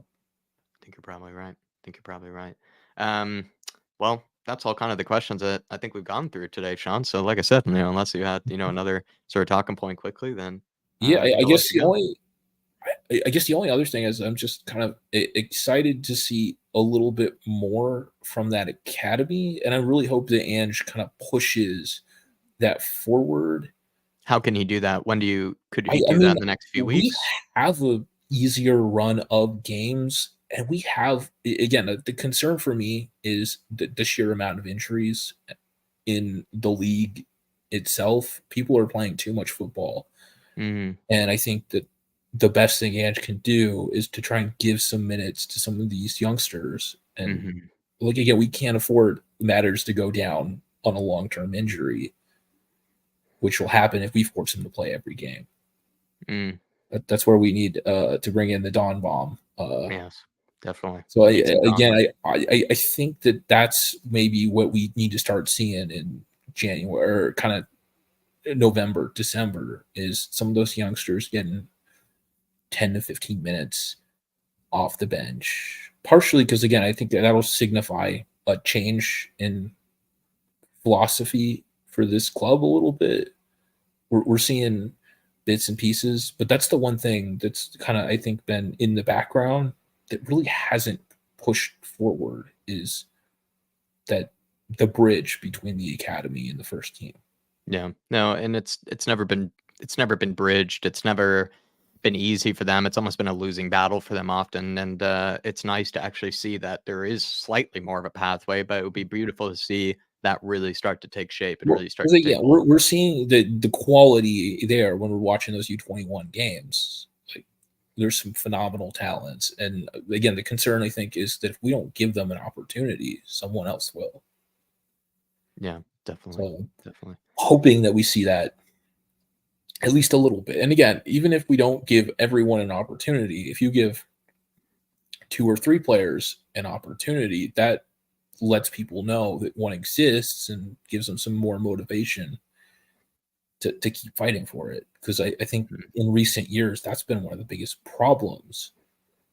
Yeah. We have been losing some of our most talented youngsters. Yeah, definitely. Well, Shawnee, great chat as always, my friend.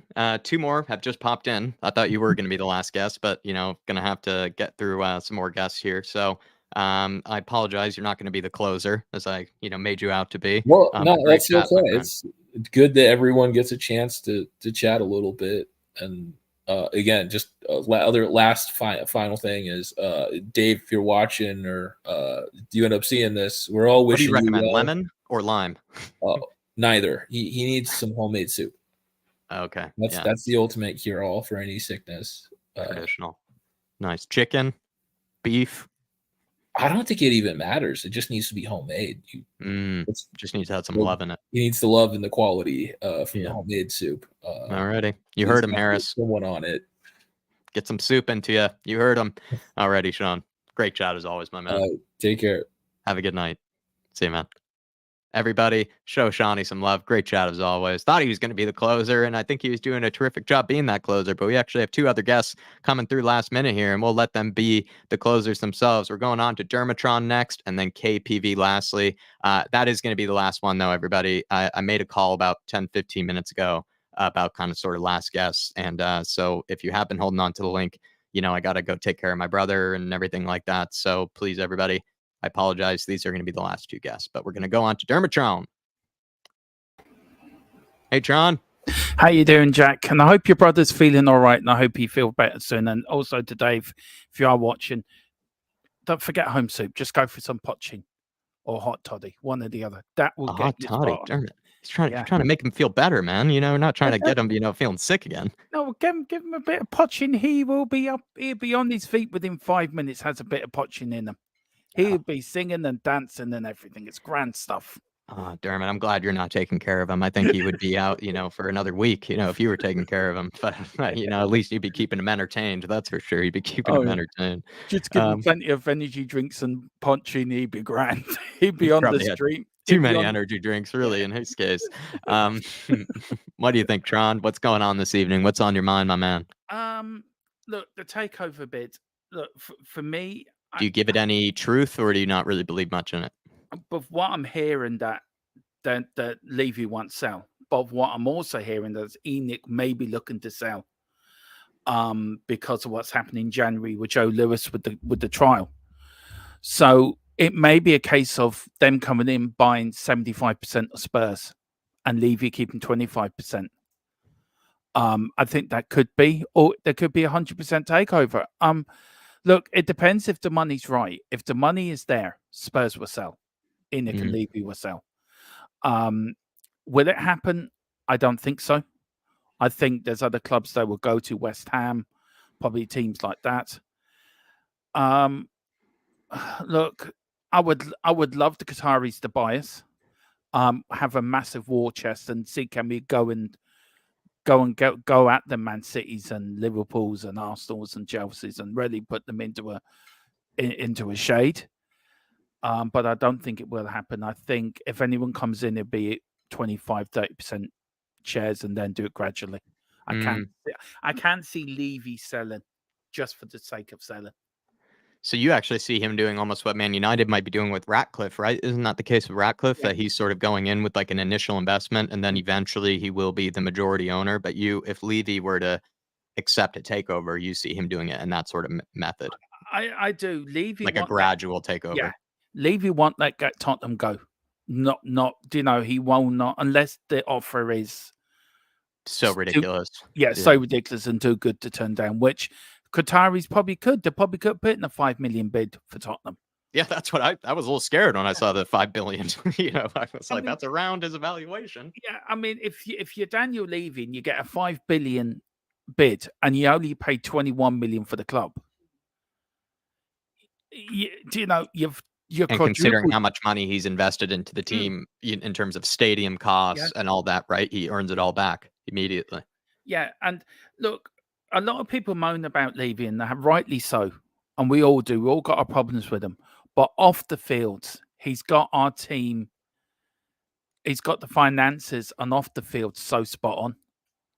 If you look at a Man United and teams like that if the Qataris moved out of, or the United Arab Emirates moved out of Man City, they'd be in so much debt. And you have to give Levy credit somewhere along the line for off the field. What he's done off the field has been brilliant. On the field, yeah, we can all agree he's been a numpty. But off the field, he's done brilliant. But look, I think if somebody offered $5 billion, I think that'd be too good to turn down. I think Cynical Dad agrees with you, though, saying Levy's embedded as director in too many companies associated with the club to walk away completely. Yeah. He is so invested in so many different projects and side revenues that it would be hard to imagine him just sort of giving that up. He seems to be very entertained and very busy by all of these sort of different revenues. I can see any bid coming in buying Enoch out, but I can't see them buying Levy out. I think Levy will always be there with 10 or 15%. He'll want his 2 pence worth in there somewhere along the line. And you can't blame him because he has put a lot of his life into that club. You can't blame him for that. And whether people believe it or not, he is a Spurs fan as well. And I think this is the team. If he were to continue to own even a franchise, he would own this one, I think, or at least want to continue to do so. I think so. I think so. And look, it's great to have Spurs back next Monday, Jack. I will be quick because I know you've got to get off. No, Tron. Believe me, you got plenty of time left, dude. You've only been on for a few minutes. I think it's been great, and I can't wait to Monday. I am so looking forward. I've just got off doing the watch along for the Ireland game, which. Hey, we won a game. Woo-hoo. Weren't you not supposed to win that one? Yeah, we were actually. Why did you guys do that? I thought you guys were supposed to lose on purpose or something. Yeah, we did. Stephen Kenny normally loses games because he's a crap manager, but we had to beat Gibraltar. We had to do the double over them. Wow. That's amazing. It is. It really is. Wasn't it? You needed to lose against the Netherlands, isn't that right? Yeah. If we had beaten Greece last week and won tonight, we'd been on the same point behind Dutch going into one game to go to qualify.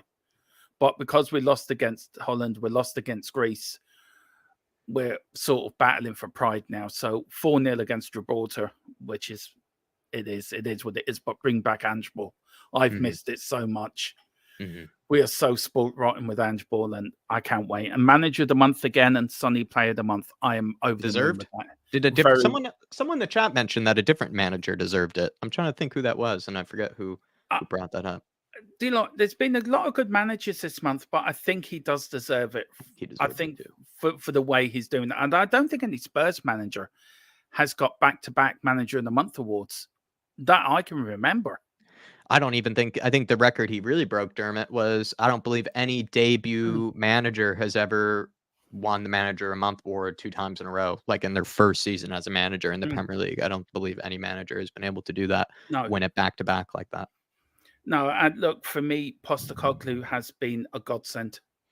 He's been the angel that we've needed to get our club life again. And long may it continue. And look, I think the players are there playing for him. I think everyone's behind him. And I think, look, we're going to have a great season. We're going to have one hell of a ride. And whatever happens at the end of the season, by God, he is a Spurs hero already. Yeah.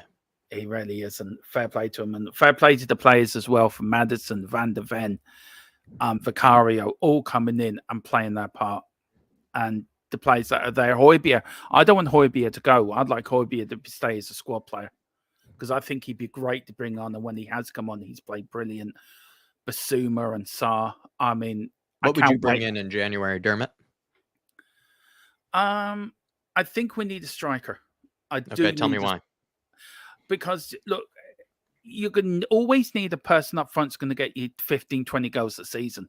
It's okay. I do agree with the comment that people are making that we've got goals everywhere.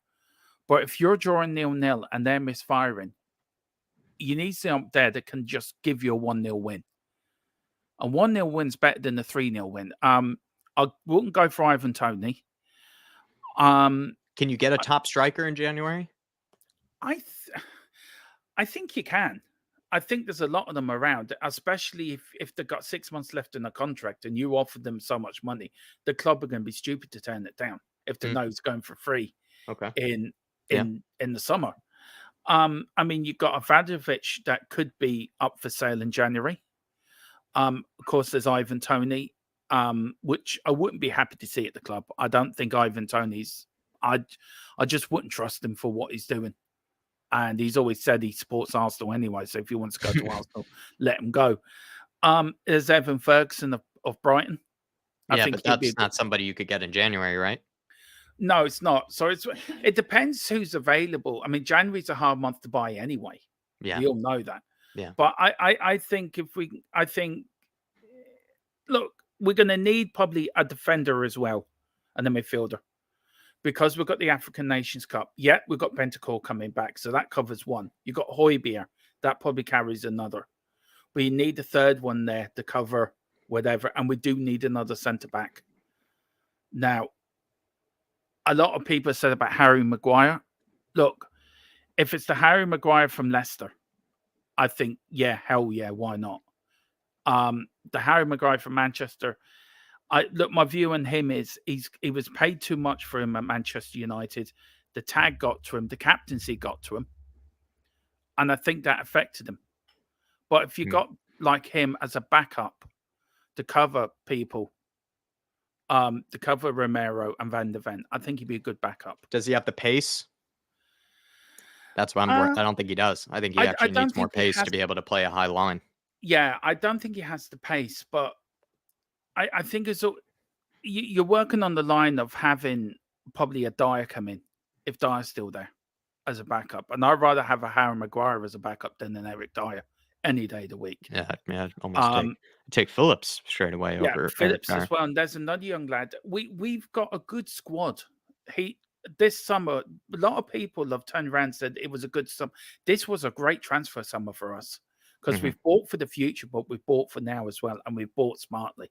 Yes. And I think well said. I think everyone has to take credit for what we've got this summer. And I think we're planning now for January, and they're going to plan again for next summer. And it proves that we can play without Harry Kane. As much as we do miss him for his goals, there's games there where we've all said if Harry Kane was there, he would have scored. But if we're not missing Harry Kane, do we really need the striker then this January? I think we do, because you'll always need that striker that's going to get you 15, 20 goals. I mean, that's probably... But if Harry Kane was that guy, but if we don't need him, then why would we need that guy to get 15 to 20 goals? Because Harry Kane wanted to... I think Harry Kane wanted to leave anyway. Mm, And okay. look, I agree with Roy. I think it was Roy Keane. He regretted not going to Europe, playing in Europe. I think if you're a player and you get an opportunity to go and play in another league or for one of the big clubs in Europe, you'd be a fool to turn it down. Mm-hmm. And I think, like Roy Keane, he had the chance to go to Juventus after '99, after United did the treble, and he didn't go, and he said he regretted it. So, look, for me, I mean, Sonny could play up there. Sonny could give you them 15, 20 goals. That's what I think, Dermot. I think personally the reason why you don't get a striker this summer or this year is because Sonny was probably everybody's original expectation for the most goals scored in the squad. We kind of have to play him in whatever position best suits him if we are expecting him to get the most goals in the team. Right now, that actually happens to be up front. So if you even were to bring in a striker, he's not going to play ahead of Sonny in the form that Sonny's in right now. Yeah, and also we've got the young Argentinian lad as well, who I think I reckon he's going to be a real talent. So look, it's always nice to bolster up your squad with players there that you can have to call on, especially with the competitions next season. If we're going to be in Europe, we're going to need a bigger squad. But we have to see whatever Postecoglou wants, I'm happy with. But we do definitely need another midfielder and another centre back because I think them areas we need strengthening. But we do miss that. We do miss that 15, 20 goal striker up front. Someone that can turn a game for you within a couple of minutes. If you're drawing 0-0, that you know you can pump it up there and he can do it for you. But look, Richarlison may come good. Sonny may come back fit now when he gets over his injury. Maddison as well. And it could all click up front again. So who knows? But bring it on. Absolutely loving it. Dermatron, I've seen that you've been doing some rugby watch-alongs. Those look kind of fun. How's everything going? Yeah. The rugby ones. Oh, boy. There was 3 rugby people doing the watch along Saturday with not a clue what was happening on the pitch. We don't have a clue. I'm going off Philip on this one now. I've enjoyed them because they're great crack to do, actually.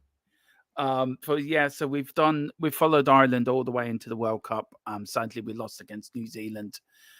We did France, South Africa last night. We're going to do the semi-finals and the finals. We're going to do it all the way at the end of the tournament now.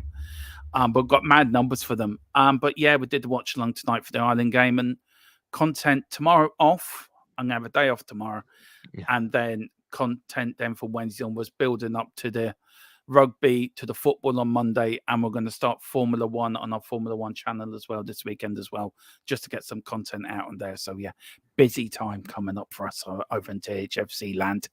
That's what we like to hear. Always like to hear about Dermatron getting, a needed day off, but also staying busy as you like to do. Big Tron, and hope the missus is recovering, and I know you're going to take good care of her. Yeah. And I just want to say thank you to everyone in the Harris Army that sent her goodwill messages, as well as you, Jack and Dave. She really appreciated it, and I really did as well. So thank you to everyone that actually did that. And we're so grateful to be included in this big family, Spurs family of ours. It's a tight-knit group, and it's the best group to be in. So big up to everyone, and thank you so much. We're honored to have you a part of this lovely community, Dermatron. You're one of the founding members of it. You're one of the founding fathers of it. Big up to you, Tron.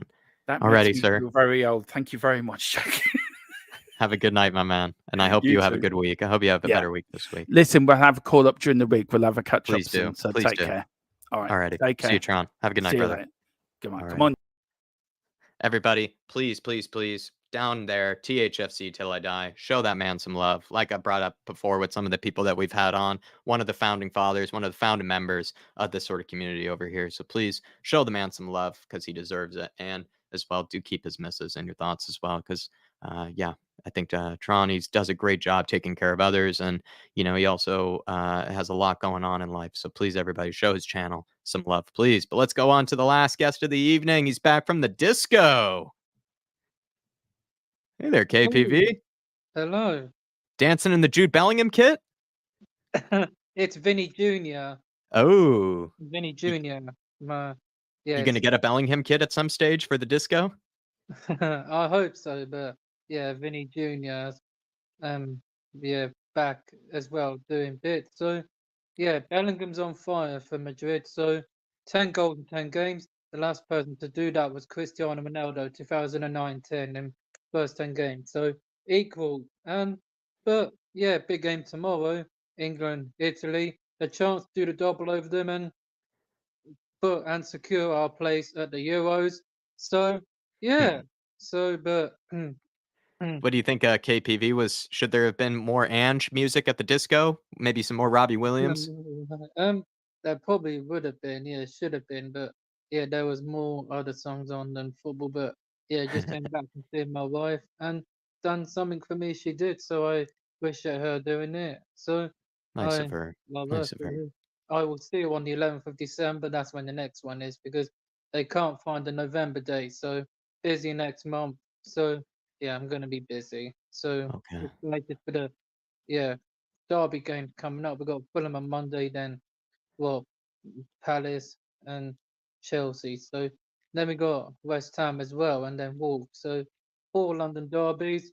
Let's hope this isn't a repeat of under Nuno. We lost 4 London derbies and we couldn't score in the. I don't think we scored. We only scored in the Arsenal one, but the other 3 we couldn't score. So Yep. we're not. At least we haven't lost one yet. We drew with Brentford and Arsenal, so we're still unbeaten. And let's win them 4 and yeah, do well because we're still unbeaten. And yeah, let's win, take all points in them games. And yeah, Villa as well, home, but we're not losing to this guy again, man. We haven't beaten him. Unai Shemri is what I call him, Ufai Trophy Emery. He always seems to beat us twice last season, so this ain't happening again. Mm. And whoever said in the chat a different manager deserved to win it, no chance. Big Ange deserved 3 times in coming. Yes. So Let's get the third one. yeah, Absolutely. the 3-1 is coming, and the Cario Rob of saving a month. So again, 2 times. Sanchez, don't know how he managed to win it. Lucky, but not happening again, man. I Hopefully the think they just Cario gave it to him because he rarely even makes a Mm. save, so they Yeah, just, he barely decide to makes give it one to him. lucky, Be nice. lucky Spanish bad guy, but not for long. Big game coming up on Monday, and Monday Night Football again.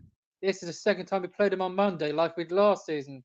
Kane equaled the record and then broke it against City. So yeah, Mm. Fulham, the we always seem to beat them. Well, we got Fulham at home, right? Yeah, we do have them at home. We KPV, always seem though, to are beat you a little them. worried about the Monday? We play on Monday and then we play straight away on Friday. It seems a little unlucky or a little unfair. Well, Palace on Friday, like so basically a double game week. Double game Basically. week for once. We're not used to them. And they're 2 Now, London derbies. Could they be a little tricky? Could we end up slipping up? no, I don't think we'll slip up because Palace away, Ben and Brian said it's difficult, but do they not know we beat them twice last season and we beat them 4-0 because Brian Hill with an assist to Harry Kane. Yeah, just Kane throw Brian scored Hill in again. again. Yeah, Brian Hill. And I heard someone saying in the chat we might need to bring some players in because Saar and Son are going to their respective countries for Right. tournaments.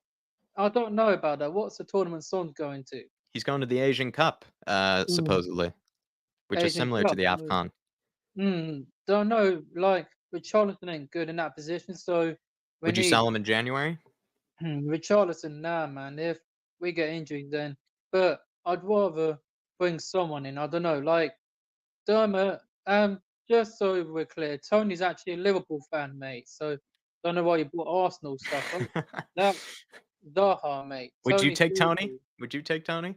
I would take Tony because he knows where the net is and like he's back on the 17th of January. So once his ban is upheld, then I'd get him. But Lee Guna wants Tony at Arsenal because, like he said, if Arsenal bring the other player in, I don't know what the name is, like then they'll win the league. Nah chance. Like they've got Chelsea to worry about. We have 2 London derbies, so we play Monday and Friday. So if we win Monday and Friday, then that means we stay top, or City and Arsenal play before us. I know City, I think, play Saturday as well, so Mm. City will go back to the top, and we play Friday. So Monday and Friday, And if then we win another them two North games, London, or not North London derby, but another London derby after that, right? It's a Fulham, Crystal Palace, and then what was the third one? Chelsea, Chelsea. and 3 then London derbies West in a row. Ham as well, I think West Ham. So 4 London Derby, but 3 Fulham and Palace will easily be winning them because when we played them at the Tottenham Hotspur Stadium in last season, we beat them twice. Mitrovic scored, and then away we won Mhm. 1-0. But they actually played us in the Tottenham Hotspur Stadium when Kane scored that diving header, and then Fulham equalised. Then we played them away, and Scott Parker was moaning about VAR stuff. Like, cry more, kiddo. So happy birthday for yesterday, kid. Hope you had a brilliant one, man. And I want to say rest in peace to the 2 Sweden fans who were shot or killed. And I've just seen on Holly's Twitter that Sweden fans were crying, so rest easy. And shocking about a man called Charlie bashing the stadium down. Like, should be ashamed, mate. You're not Tottenham, man. You're doing some bad stuff. And yeah, Do you think smashing the Levy had windows. insurance on the stadium, KPV? I don't know, man. Like, I've been to that stadium a few times, and I'm going for a tour around it again. I've done that already, so Nice. gonna do the tour around it. I was meant to do the tour Did last you do ever season. a Legends tour? Did you ever have a legend do it with No, you? I've not done a Legends tour. I want to do that. I want to see Yeah. Nedley, King, and Dawson. I want to wish the King a happy birthday for the other day. Hope he had a brilliant day. I Nice. watched some of his best moments. He cleared that tackle on Wabben when we won 2-1 at home, and he done a tackle. The only man in the watch show would never give it up, and absolute legend. Yes. And yeah, so happy birthday, my friend. Hope you had a good one. And yeah, there's more games, but go the whole season unbeaten would make me happy. Then Mhm. can just wind up then Gooners because they're not winning Let's the take league. that away from them. Yeah, we'll be the next We'll be unbeaten KPV. We'll be the the next Yes, Invincibles. we'll Let's be do the it. second one to do it, but Preston done it 42. That was in the old one. Then them lot decided to do it as well. But nah, we're gonna take that away. I say we're going to beat them for 55 games, but yeah, we'll still keep going. And they thought they were going to do it, but Van Nistelrooy ended their one, so we'll keep going and never stop, mate. So we're Nice. gonna stay unbeaten. I don't care what anyone says. We Bring some never players stop. in and we'll keep going. Keep the run going, and yeah, we'll have the title wrapped up when we go to Anfield because we need the win. They done it at Anfield as well when they won in '89. So we'll have the title wrapped up by then. We'll And send them back to the Europa League, KPV. That's what we'll do in that last game. Easy because anyway, Who's that letting the dogs out on Monday? Before I let you go, Who's letting the dogs out?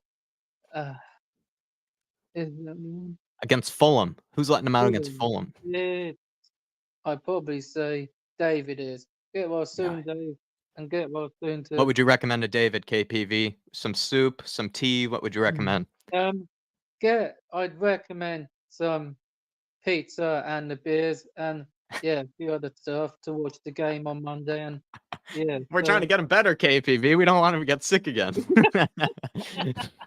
well, still, but fair enough. But yeah, get well soon, Dave, and Dermot's partner. Hope she is good, and your brother Jack. Hope he's good. So, but anyway, guys, that's that Thank you, for me now. KPV.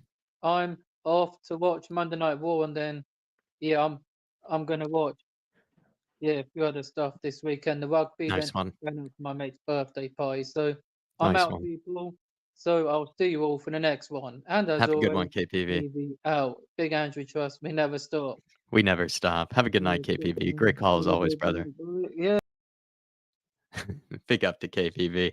I love his chats, but I must say that might have been kind of close to Dermot's, recommendation when it came to, trying to get Dave better. We don't, the pizzas, the beers, that's not how you get somebody better. I think Dermatron was recommending energy drinks and things like that. Come on, everybody. We need to get him the nice soup, the good tea, the lemon, the lime, like Ellie was mentioning. But everybody, that was the last guest of this evening. Absolute pleasure speaking with everybody from Brad to Mia. Who do we have on today? Lots of really good guests on today. But Brad, Mia, as well as Ellie, Shawnee Maddox, KPV, Dermatron, all of you, Welsh Gal as well. Great to speak to Welsh Gal again. So many of you, thank you for tuning in. Thanks for keeping me company as well, having a nice chat with me over this international break. I think we found some decent things to talk about. While there isn't maybe all that much to talk about, I think we still made up some good conversation for sure. Hit that like button if you haven't on your way out. Really do appreciate you, Dark Sun G, as well as Chris, for showing some extra support for the channel. It really does go a long way in sort of keeping this channel pumping and keeping it alive. We really do appreciate you guys. But everybody, I think I'm going to leave it there. Gonna go off to the rest of my evening, spend some time with the family and all that good stuff. And I will be seeing you. Come on, you Spurs. And the big Ange I trust. We never stop. See you, everybody. Have a good one.